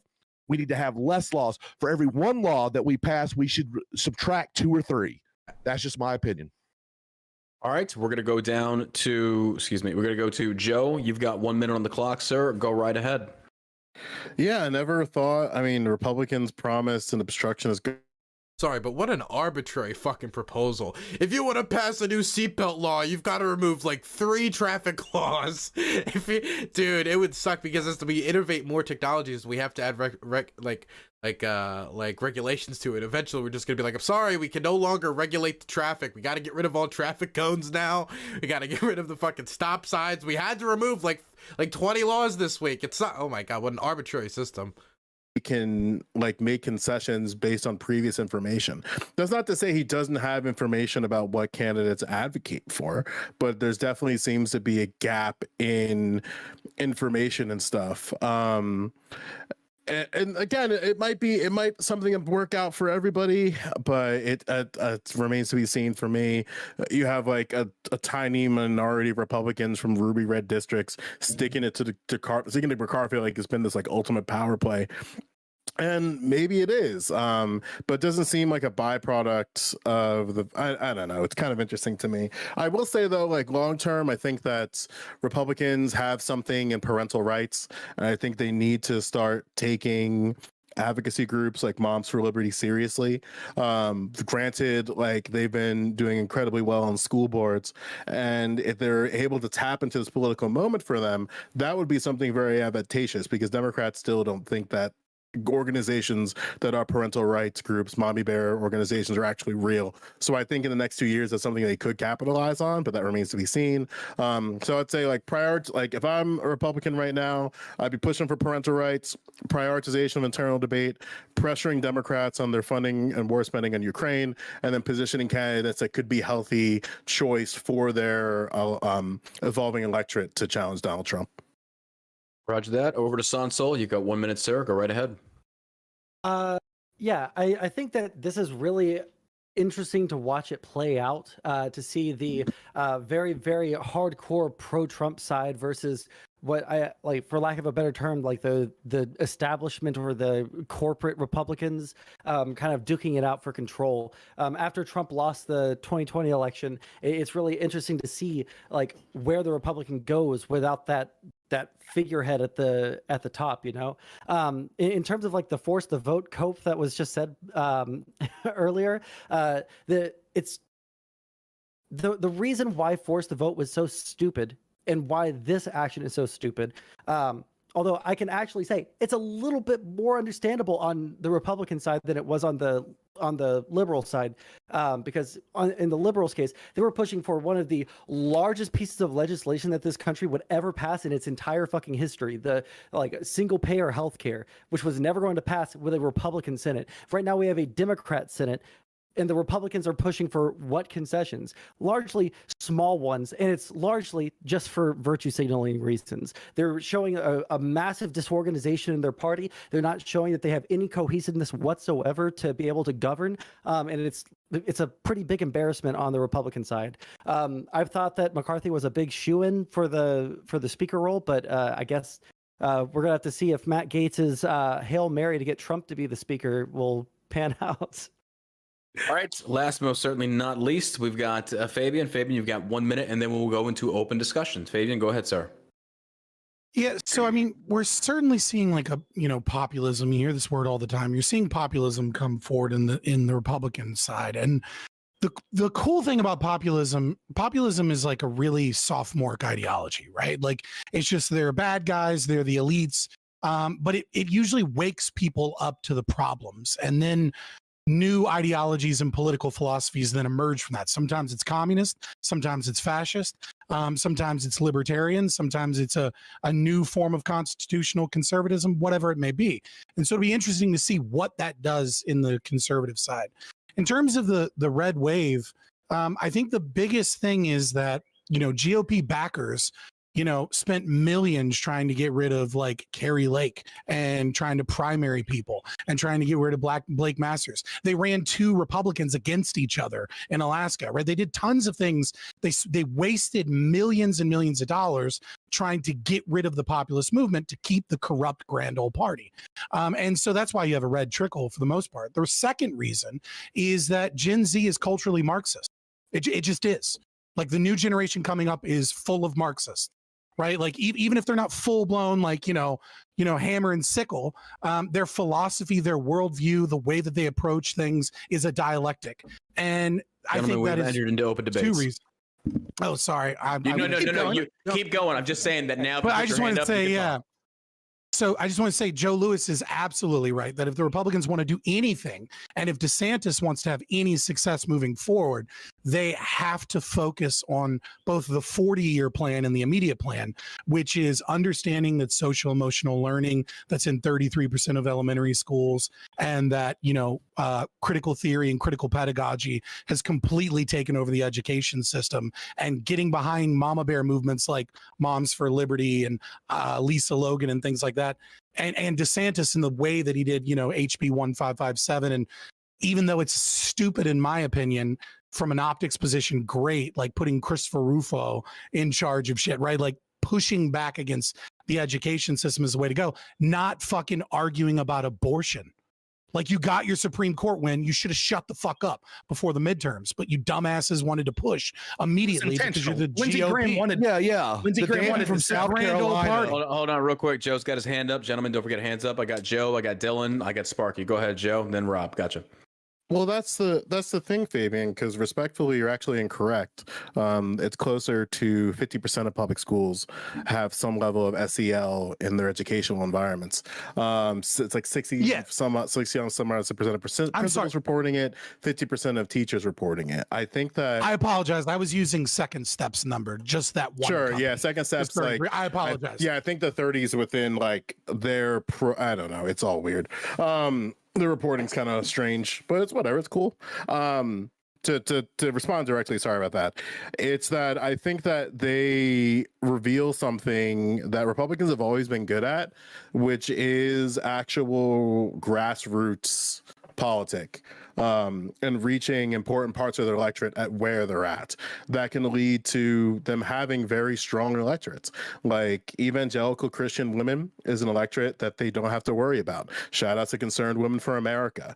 Moms for Liberty is trying to be a captured electorate. They have a diversity problem that they're going to have to sort of figure out, or just ignore them like they usually do. So maybe it doesn't matter because they may have a political power and enough parents with influence in spaces that matter. But you can't run into the trap like what happened in Virginia, where Glenn Youngkin sided with parents, but in the end, he knew he couldn't do as much as he promised, and he got called out for his bullshit. And I think that parents especially in movements like Concerned Women for America, like Moms for Liberty, are able to hold their politicians accountable, and that's not something I think Democrats have been able to crack into quite yet. So Kick it over to Dylan. Shout out to Real Moms of Loudoun County. I think were the ones that really were like pressuring Youngkin for like basically just bullshit. Women's Republican Club. Yeah. It's the largest GOP organization in Virginia. Dylan, over to you, sir. You got 2 minutes. Go ahead. So there's two things I want to say. Let's see if I can keep my mind on track long enough to say two things, not forget them immediately. So the first thing is Fabian Liberty. I understand this appeal to, this new generation is being taught to be Marxist. You know, the reason why, and there was recent data, I think, published by the Financial Times about how millennials are just not aging out of their left-wing views, like previous generations, like Gen X did. And I have a reason to suspect Gen Z is going to be the same thing. Gen Z is like they're not following the normal trajectory. Gen Z like and where you convert, and millennials, right? But the thing is, Gen Z are plateauing. Yeah. I don't think it's because these people are just being indoctrinated into leftist views. I think a lot of it has to do with the economic conditions and the social conditions that many people were brought up in. Many Gen Zers, like me, were brought up during the Black Lives Matter movement. And that movement, that I would say had an ideological effect on a lot of us. But also the low rates of home ownership options for Gen Zers and millennials, I think had an impact on them economically. I think the financial crisis has had a mighty economic impact on how, my generation and millennials view economics. I think that large amounts of college debt, that's a big motivator for people our age. We can't just amount it all to, these kids are just being taught wrong. If they just listen to our arguments, if they just listen to our arguments, they would jump with us. I'm just saying, I think I'm not doing a univariate analysis. Okay. I'm just saying, I would never say that it's just what's being taught in school. Fabian, I don't think anybody in anybody's communities knows what Unitarian. What was that? You got to run that back. I said univariate, like one variable. I don't think anybody in the chat knows what that means. So I just want to ask you that. Not even Dylan. Do you give credence then to what I'm saying, that these economic conditions are also something that's pushing them further and further to the left, as many of them feel like they just don't have the opportunities that their parents used to, definitely when it comes to things like unions, which a lot of young people are getting really, really attached to unions, as you can see it on social media. So I would say in public space. I would say that your philosophy responds how you look at those things. Right. And so while, not to be a Marxist here, but the material conditions have an effect on reality. Right. But how you respond to those things is going to be based off of your values, your belief system, and how you approach the world. I would say most millennials and Gen Z don't know a goddamn thing about economics at all. And hell, half the economists don't know a damn thing about economics, right? So when we got hit with the financial crisis, it's perfectly reasonable to say these Wall Street bankers are evil, down with the 1% and the wealthy. And, just a basic amount of economic knowledge would be why did the government bail these people out? Why did the government steal our money to give to these people? Why did the government create the situation where these people were allowed to operate with impunity? Why did the financial regulators magically fail while there was an open door kind of revolving door policy between giant corporations that have bought our government and the people that are supposed to be regulating them, right? And so which aspect you choose to focus on, right, is going to be based upon the philosophy that you have. But the impetus for anger and rage is going to be those material conditions, right? It's going to be rent going up or food being more expensive or gas being more expensive. I'm kind of confused. Hold on real quick. We got to kick it over to Sparky, then Rob, then we can do Joe. Sparky, go ahead, sir. You've got 2 minutes. And to address what Fabian's talking about with the generational movement towards the right with age and stuff, I honestly blame a lot of this on my generation, Gen X, because we refuse to take responsibility for our actions. I mean, we are the clerks generation, for Christ's sakes. I think that is one of the best describers of my generation, unfortunately. And when you It's so accurate. it is. You know, we're sitting there screwing around talking about Fucking Gen Xers Xers and shit. Yeah, Gen X is the problem. We allowed the boomers to keep running things too long. We didn't take the mantle, and now the millennials are coming into their own. And look, they haven't been shown how to, the greatest how to generation. progress. The greatest generation didn't raise the boomers appropriately. Maybe you know, we could talk about that would be interesting, but to get back blaming Sparky, keep blaming Sparky and his look, I'll tell you straight up, I avoided responsibility like the freaking plague. I'm 45 years old. I'm not even in a management position, and a lot of that's because of choice. But it's something that I'm realizing is a problem in the American workforce and in the American family, is the fact that we didn't teach our children enough self-responsibility. And that's why things like student debt and home ownership, that's why BlackRock in China owns a lot of our land and not individual people. All right, we're going to kick it over to Rob and then to Joe, then to Sansol. Rob, you've got 2 minutes. Go ahead. Two things to talk about real quick, what they're talking about here. Dylan, I don't disagree with you, but the problem is these material conditions, the social emotional learning gives the answer to why this is occurring. And we don't all agree on the answer. If this indoctrination was a capitalist framework or a libertarian framework being indoctrinated to kids in schools, then they would still say, I don't have the same opportunities as my parent. And the reason is because we don't have a more libertarian capitalist philosophy. So just because the problem exists, that might motivate people to seek an answer, but the indoctrination they're getting is why that's going. And that has a lot to do with being able to blame normal people like me, people like Aircraft, people like Fabian that are right-wing, libertarian, conservative, because while we were concerned about winning elections, maybe not so much Fabian, I won't lump him in, but like while the Republicans were worried about winning elections, to win, that's it. Yeah, while they were worried about winning elections, these establishment sort of Marxist type people were worried about influencing our culture and taking over the education system, which they've been doing since the 50s, and they're being incredibly successful.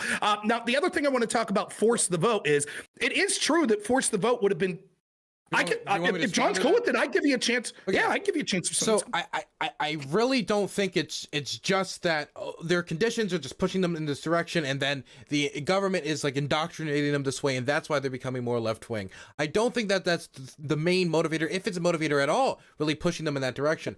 I would think it's more that they see their material conditions, and they see those same material conditions that other people face in, say, let's say the United Kingdom or in other countries, for example, in Europe, when it comes to whether it's their education, whether it's their healthcare, and they're like, wow, those protections that other governments afford them when they go through many of the economic crises that we did in 2008 or past then with COVID, we don't have those same opportunities. We would like those same opportunities. And the vast majority of American politicians and the vast majority of definitely those in the Republican Party are not favorable towards pushing towards that viewpoint that the vast majority of young people want. If you ask young people their ideological leaning, yes, they're extremely left wing. But if you ask them about the world they want to build in this country, the world they want to build is very similar to what they have done in many European countries like Sweden, Denmark, Scandinavia. These are the nations that are always brought up because they have a general idea of where economically we want to move to because they have a success story that they can point at. A success story. But again, that success Please don't mention the Nordic model. The Nordic model is more capitalist than the U.S. I'm not, wait, let me be clear. I'm not saying, but that's the thing. You're saying that they're all socialist Marxists, but the main things they're going to point to towards systems that they want to copy are not even necessarily communist systems. None of them are asking the Soviet Union to come back. Well, very few of them are. Young people are retarded. Check. Got it. Right. And the reason that they have those beliefs is because people that they trust and that are educating them are inundating those beliefs into them. If we gave Fabian here total control of our education system for 15 years, I bet you'd start to see a lot of people saying we have these problems and we need more of a system where there's less government intervention, like, foundational United States type stuff, or even beyond that. Right. So saying that they're pointing there and they don't understand what those children are. And social guide them towards the yellow light. It is based in a Marxist philosophy. So they're not being trained, for example, the horrors of the Soviet Union, the horrors of communist China, and how bad it was for people. Instead, they're being painted this rosy picture by people that are using Marxist indoctrination that are in all of these schools. Insane? That is not what's being taught in elementary school. That's not what's being taught in middle school. That's not what's being taught in high school. It might be taught in very specific professors' classrooms on the college level, but the vast majority of people that's going to be teaching you about Chinese history. I took a class on American-Chinese relations while in college. I was not painted a rosy picture by the People's Republic of China and their view of Taiwan or any of these situations. In fact, my teacher was extremely sympathetic to Taiwan. And on the grade school level, when it came to high school, middle school, and what we're taught when it comes to Chinese, a relationship with China, it is not a rosy picture.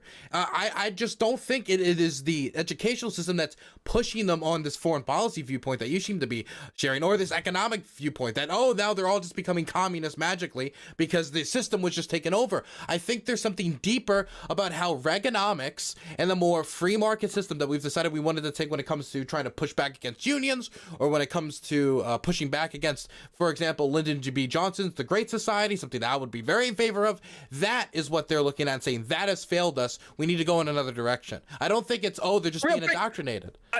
I want to get to the force of vote thing, so I'll just say this real quick. You are absolutely insane.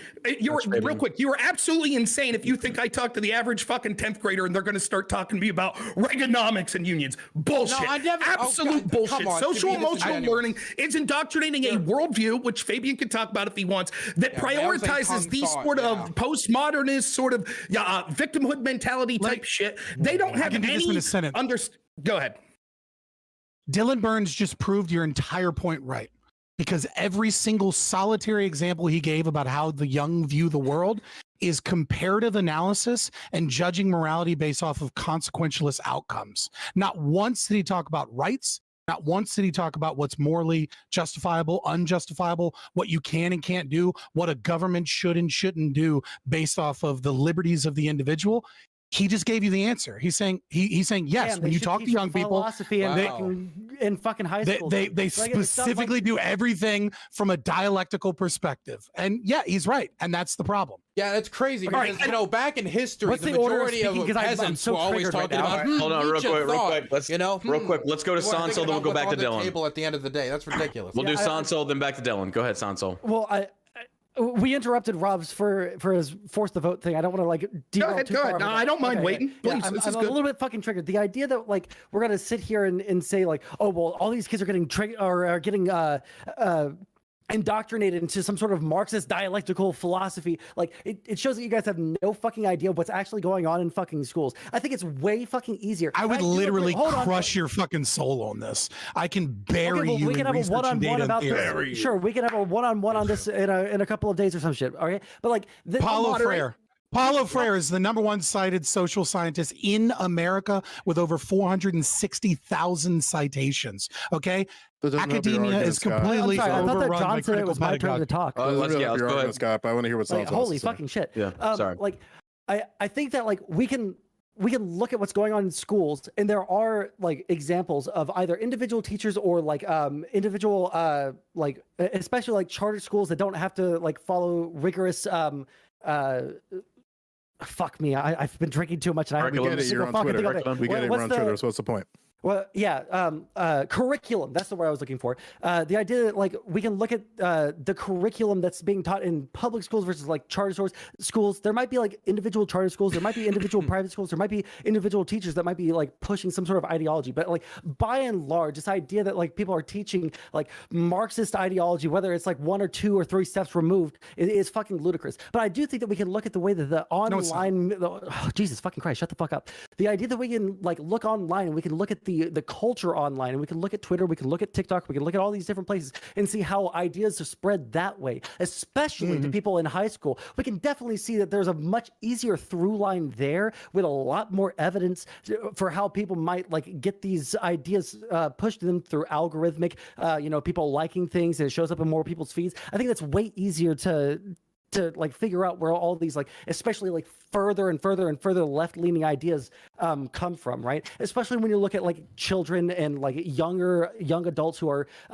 very idealistic and want everybody to have a good life, especially when you look at that in conjunction with the fact that they're the most likely to be on social medias and get these things pushed to them. I think that's a much easier way to figure out where these left-leaning ideas are coming from. But why are we being so dishonest here? We can just say that kids are getting indoctrinated in schools and just the indoctrination is different. Why do we have to go through a soliloquy like that? We can see that the school system is failing kids.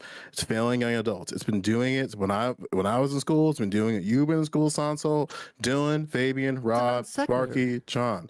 Like just because I would love to finish the point. I would love to finish. Hold on. Let Joe finish. Let Joe finish. I'd love to finish this point. I'd love to finish. I'm sorry. You're right. So the issue is that the school ignores all of us. The public education system ignores all of us, and it's going to ignore us in different ways. The problem is that when we finally want to stop treating Black people like shit in the education system, we want to stop treating Latino students like shit, whatever goals you want to do when it comes along injustice lines, we see that teachers don't have guidance. And then because of their lack of guidance, they put it into their own hands and trying to educate about the injustices that are happening and realizing the existences within the classroom. And that's just nonsense. It's nonsense to think that a singular teacher can help right the ship. It's an entire institutional problem because the school system as it's currently constructed is designed to create workers. And then on top of that, they lied to us and they continue to lie to us in America, where it's like, okay, if you go to school for, because we all been pitched this at some point, like in order to be successful and to give and prosper generational wealth in America, you need a home. And then the United States government's like, we can't guarantee you a home, but we can guarantee you a job. George Bush did it. Barack Obama did it. Donald Trump tried. Joe Biden's trying. And every single time we see through the exacerbation of, I don't even know if that's the word, just the amplification of like people's conditions getting worse through the recession, through the K recovery that we see in COVID-19, that it's not working. But the school education system is working exactly as intended. It's going to continue to create workers unless we change it. All right, let's get to kick it up to Dylan Burns and then over to Rob, then down to Aircraft. Okay, Dylan, you have 2 minutes. Go ahead, sir. Now, I think you're muted. Okay, you're good. By law, I have to say this because it's the meme. And Dusty would kill me if I didn't. Maybe part of the problem is let's pretend for a moment, or let's say even I seceded the idea that, you know what, maybe it's all indoctrination, yada yada. Is it not interesting that the people who are the most educated, the people who are the most studied on the issues, seem to always go further and further to the left? Isn't that interesting? Now we can say, and that's the meme. The meme is as we can say, oh, you know, as they get higher education, they get indoctrinated more. It is a possibility that as people study these issues, maybe they just go to the left because the left had better arguments on the issue. That could be a reality as well. I mean, we don't have any data. Not true. And let me be clear, we don't have data to back up the idea that just all be indoctrinated and just falling to the communist ideals. We don't have data to back that up, and I don't have data to back this up either. We're all just kind of speculating here, but this is an equally possible possibility that maybe we're just smarter. I don't know. That's a possibility. Or maybe it's possible. Easy. Let him finish. Let him finish, please. I didn't get to say this earlier, and I do want to say this. I can't see him.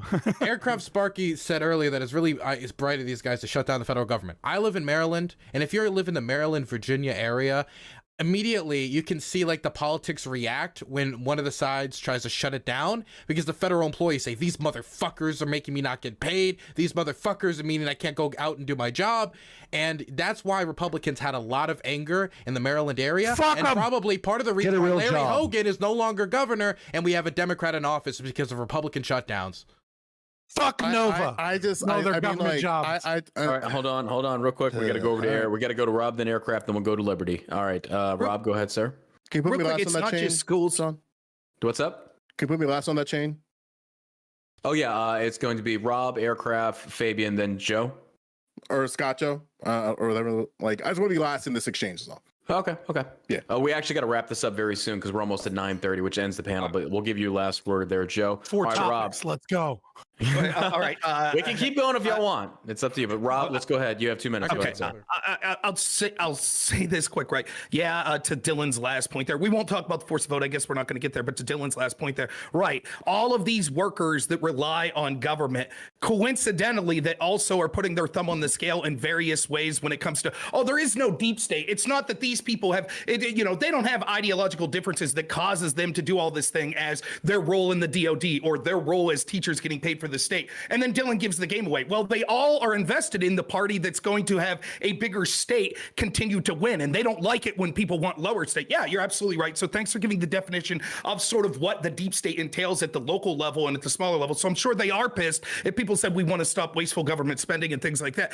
Now, to this point about education, it's not just education, it's all of these things. It's our entertainment that kids look up to, and not just kids, even young adults and even adults. All of these institutions are pushing the same way, barring some of the religious institutions. Other than that, they're all paying lip service to the causes of the left. And when we're talking about social emotional learning, it's not like they're telling first graders about Reaganomics and the Denmark way of doing things. What they're doing, and Fabian's getting to this, is they're informing them what a philosophy and an ideology on life is. Right. And so it's this postmodernist type of ideology and this dialectic ideology that it's the us versus them, that there is no truth, that there's subjective truth, that everything's a power struggle, that people are born into original sin based on characteristics like their race, their gender, their sexual orientation. And that if you embrace this sort of state, or not even state, but this cultural solution.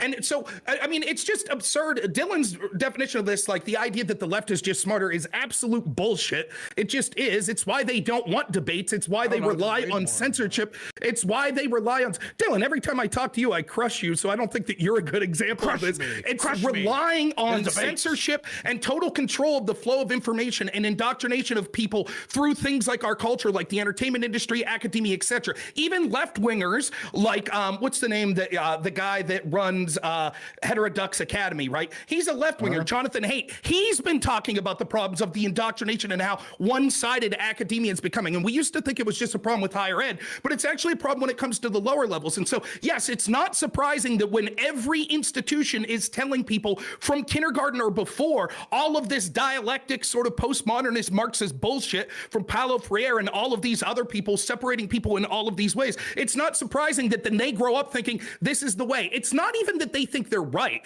You can see what happens with the left is they think that they're morally superior to you. They're not asking questions like, what should the government be able to do? Why is it wrong to take your personal property? Instead, they're saying, if I need something, I'm entitled, and other people are entitled, and if you disagree, you're an immoral piece of shit. You're over time. I can't wait to go. Look! I gotta throw this out there. Easy. Aircraft Sparky, your 2 minutes. Go, sir. Hey, I hate to actually say this. It pains me to say it, but base Joe Lewis at this moment. Look, the reason, Dylan, why the left seems to be able to push their theories and ideas further in higher education is because they're all holding their fingers on the scale, because if you don't answer their questions properly on the test within universities, they fail you. Okay, those who can do, those who cannot usually teach. And most of the professors are completely incompetent out in the real world. However, in academia, they can run their own little dictatorship. They put that dick in dictator, and they sit there and they make you answer the answers that they want to hear. And that is how their ideas are winning, because in order to get that little piece of paper, that piece of lambskin, if you will, you have to regurgitate the excrement that they teach these people. All right, real quick, before we have any responses, gentlemen, I know we'll give you the final one there, Joe. I want to point out, I've shared a link in the chat. Please share that to your audiences. I'm sorry, it's Dylan, then Joe, then Sansol. The link I've just shared for you is, Liberty, did you have your hand up? Yeah, you had me in the order, and then you just. Oh Christ! I'm sorry. I will be last in the order. Yeah, I was going to be last. No. I want to honor that. I'm sorry. I'm getting pulled a million different ways, gentlemen. I've shared a link in the chat. Please share this to your audiences. This is for them to vote on who they feel their best debate panelist is. Not necessarily who you agree with the most, just who you felt did the best in the debates itself. So we're gonna go to Dylan. We'll go to Liberty. We'll go to Joe, and then Sansol. All right. Shit, I'm trying to do the link, but you just fuck it. Just whenever you're not talking, just share that link to your audience. I'm not even streaming. So fuck well, fuck your audience. It doesn't matter. Okay, over to Dylan. Go ahead, sir. I was never great in school. Okay, maybe it's my ADHD. Maybe it was any number of factors. Maybe I got in too many fights. I did my best though, but at no point did I blame it on my teacher just discriminated against my political ideology. You know? You can just say that it's this narrative of teachers just grading all the conservatives bad. But if I'm being completely honest, I do think that when it comes to a lot of the, the higher education learning, definitely when it comes to the arts and stuff like that, conservatives taught their kids, a lot of them, that, that art shit, that kind of like academia shit, that isn't the cool stuff. You need to either go to become like a lawyer, maybe something like that, or something more focused in the business world, or something more focused in maybe like, handyman work or good contract work. That type of stuff's great and it's fantastic. But if you don't encourage your children to go into an industry or go into a field, it's not that surprising that all the people from the other side of the aisle who were fine with their kids doing that end up dominating into it. This is why Hollywood is mostly liberal, is because a lot of conservatives are not pushing their kids to go out and risk it all in Hollywood. So I think that could be part of the reason why it's that. We're all just spitballing here because none of us really know exactly why academia is so liberal, or why young people are all completely liberal. I think it's more economic factors, and I also think that the conditions that they look at the world, they're looking at more successful models, and they're now saying with the world being more globalized than ever, and us having access to being able to call our friends in Denmark and Sweden and be like, hey, person on Discord, what I actually got in a car accident today. I couldn't get healthcare. Oh, really? I could. Those types of interactions are also contributing to it. We're all spitballing, right? But I'm sorry that you didn't do good on the test because you were conservative. Sucks. Also, I am not happy with the Fed shutdown, not because, I just want all the Fed workers to be greedy and get all the money. I think most Fed workers are unhappy with a Fed shutdown because they want to do their jobs well. And when the government isn't working, they can't do their jobs at all. And then the government starts to suck when, people aren't working, Rob. Sorry, I did a call out, didn't I? We're going to kick it over to Fabian. Fabian, you've got 2 minutes, sir. Go right ahead. Yeah. So the reason we were specifically talking about schools, right, to bring it all the way back to that topic of the red wave and everything, is because we were talking about what is a winning issue that the conservatives can actually fight, and can they focus on, right? Focusing on Hollywood or TikTok, right, isn't going to get them the votes so much as focusing on a specific danger of a pernicious philosophy infecting our culture, right? Which is how it is being done in schools. Now, I like to call conservatives family values consequentialists, because they'll claim to be deontological in their philosophical thinking, but they love to give the power of the state certain things that they also believe are morally unquestionable, so long as it doesn't, whenever something comes after their family or comes after their children, right? And so a great way to appeal to conservatives in the GOP is, hey, they're attacking the education, they're attacking your children, they're attacking the institution of family, they're attacking marriage, right? Because that's how you kind of get those conservatives to the forefront. Now, in terms of all this conversation about like what is or isn't in school, there's a cool poem called The Narcissist's Prayer. So that didn't happen. And if it did, it wasn't that bad. And if it was, that's not a big deal. And if it is, that's not my fault. And if it was, I didn't mean it.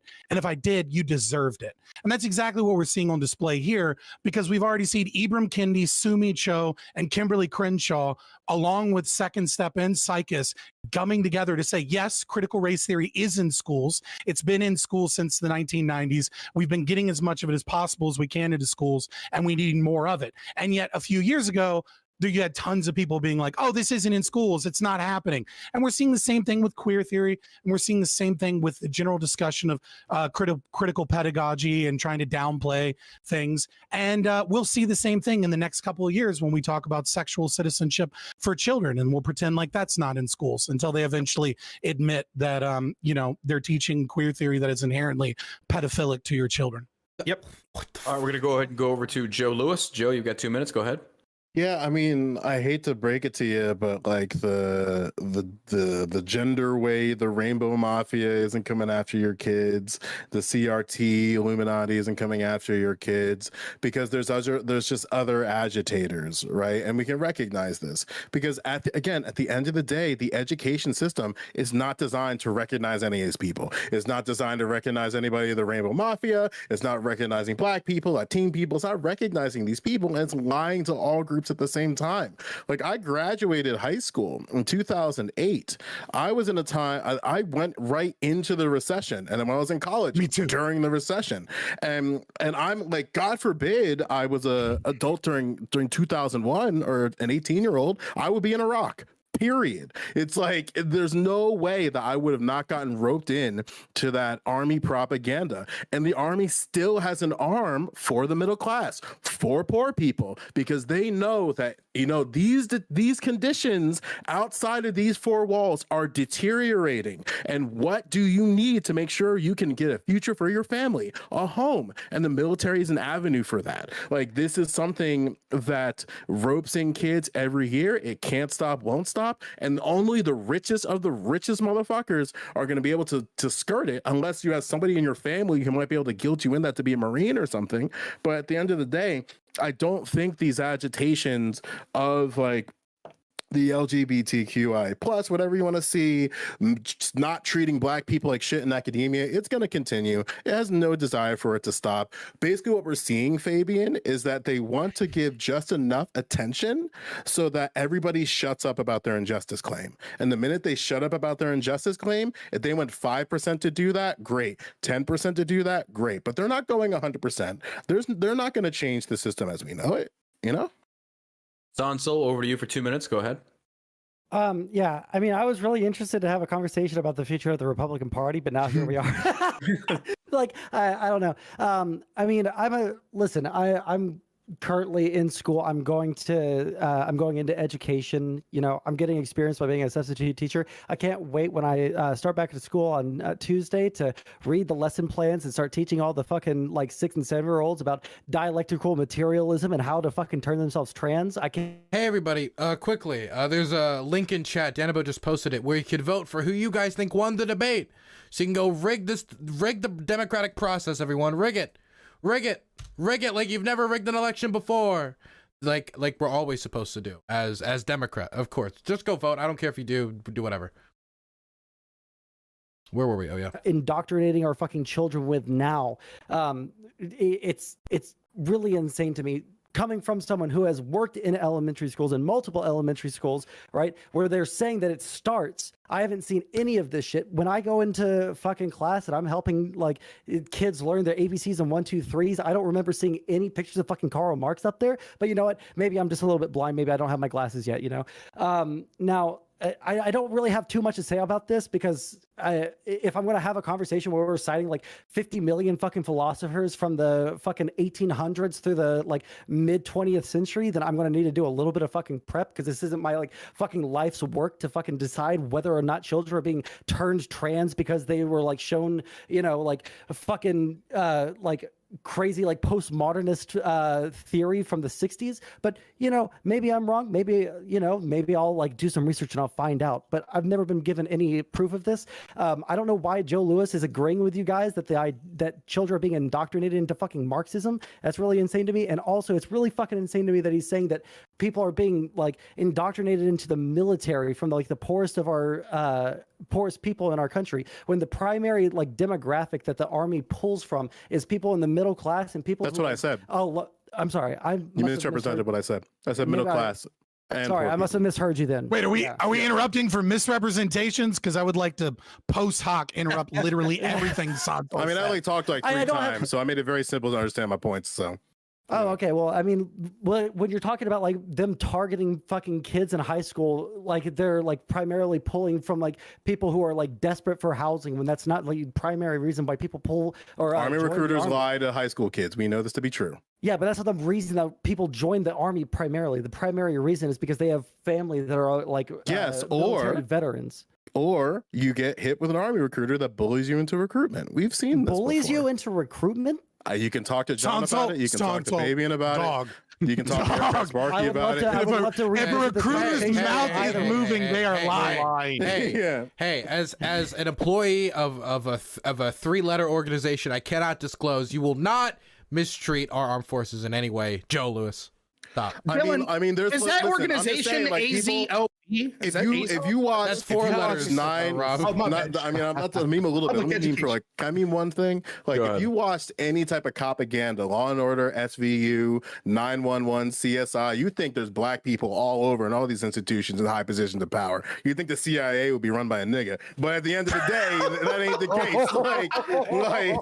You're like, if you watch any, there's more black people. I've never seen more black people in my life, and all those military serials and shit. And then if you're a black person going in the army, it's like, wait a minute, what? I mean, there's black people here, but I was told there's But like Joe Lewis, No, representation there is- matters. there's a bunch. There's a bunch. I gotta add this. I'm sure Fabian can check me on this. There are a lot of black people in the military, but a Yes, lot of there them, because I was mainly infantry. You don't see a lot They're of black also people. called Freemasons.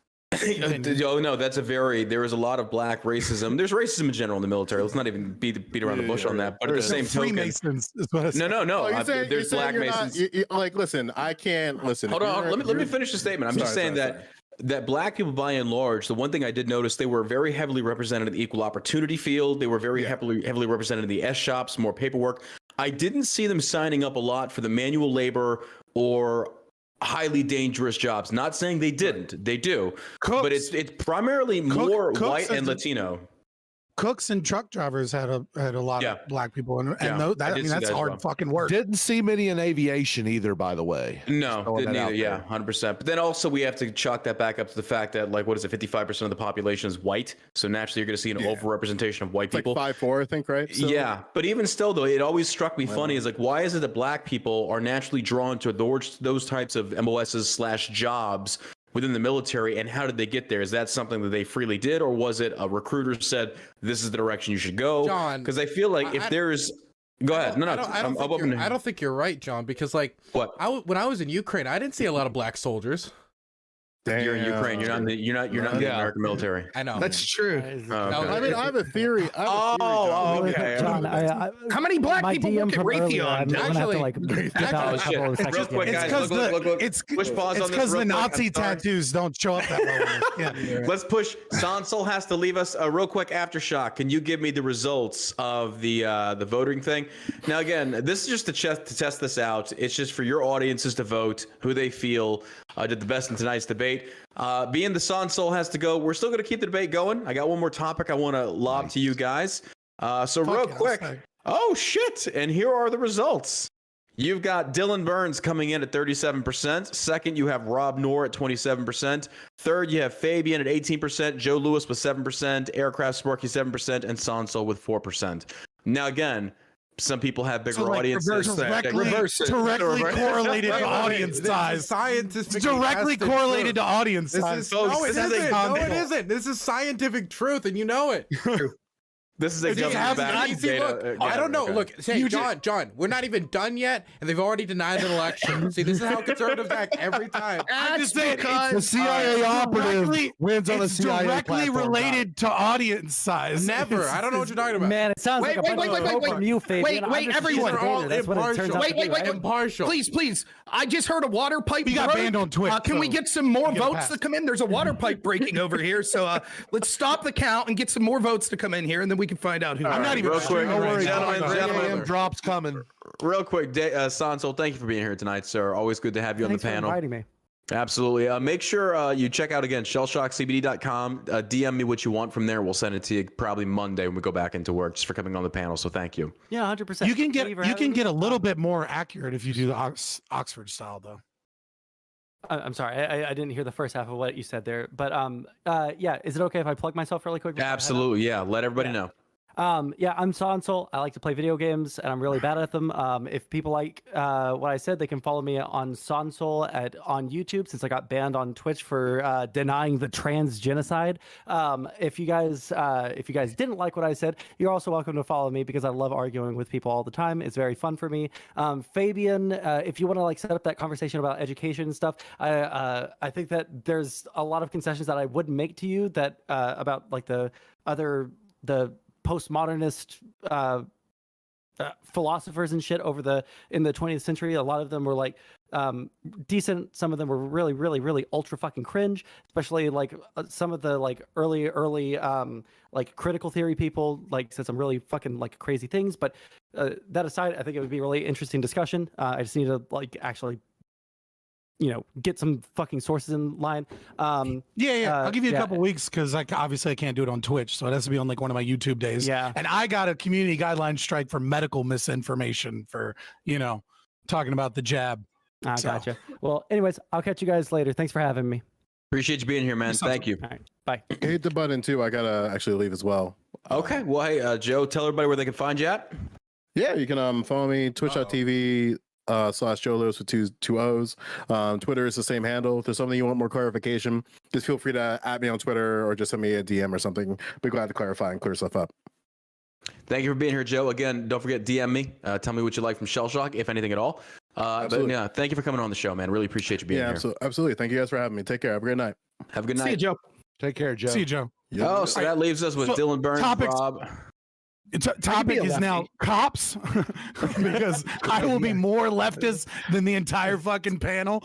No, actually, gentlemen, we have hit a bunch of guys. He likes these odds. We have hit 2 hours. I'm going to go ahead and call it because I do want to spend some time with the girlfriend and relaxing.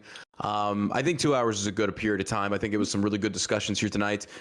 You're all invited back. Please remain in the Drunken Debates Discord. That's where we're going to recruit from. If you make it into the Discord, you're in the in crowd. That means that you will always be, when we say, hey, we need a lefty, we need this, your first pick right away. So appreciate you guys being here. So let's go around the table real quick so you guys can plug your social media and everything else. Dylan, let's start with you, please. So I just wanted to be set for the record that he's stopping this because he doesn't want to see Dylan blow through 3 conservatives at the same time. Dylan, babe, I will happily debate you. I was holding back tonight, brother. I was holding back tonight. Well, of course. I'll be on the panel next week. Don't worry. You'll have your shot. Fantastic. Well, I want to thank John for inviting me. I had a fantastic time. I don't get to smoke much during debates, so it's very nice to just not really care.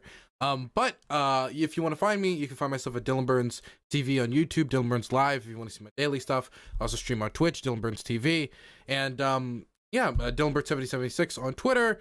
I'm going to be publishing a big piece I did on Starlink. I was involved in the delivery of Starlink in Ukraine, and I filmed the process, and we're going to be releasing that footage, as well as talking about all the controversy Starlink has got into over the war and how vital it is for keeping Ukraine fighting. So look out for that on my main channel. A big thank you for coming on. Everyone for being here. I had a good time this evening. I thought that it was a good discussion. Didn't resort to drama stuff, so that's always good. But no, I had a great time. It's always nice to be humbled by Dylan Burns, crushing another debate. The users don't lie. The lefties are smarter. Those voters knew. No indoctrination whatsoever. But no, it was a lot of fun. It really was. I'll just say this real briefly about the final topic. We didn't talk a lot about, what was going on with the speakership. Does anyone know, John or anyone, did they confirm a speaker? Waiting. Tonight? McCarthy seems to say that he's got the votes. He feels that he'll get it tonight. It seems like the 20 holdouts, I think basically McCarthy consented and gave some of their demands. We'll see. I think the vote is going on right now. This is the 12th one, right? I think so, yeah. 14th. Yes. There's a 14th? Okay, 14th, yeah. Oh, 14th. Okay. They're projecting that Congress should be in session until about, they should be there until like 2 a.m. Did you see the article complaining about politicians bringing alcohol and popcorn and everything? Yeah. I'm all for it. Yeah, I want to fucking drink too. If I'd be sitting there just, I was like, this is gay as shit. Whatever. We need no, fuck this. I want Charles Sumner back. All right, we need Keynes oh my god in Congress again. All right. All right, Fabian Liberty, over to you, sir. We got to go. I didn't get to finish. I'll finish. Oh, sorry, Rob.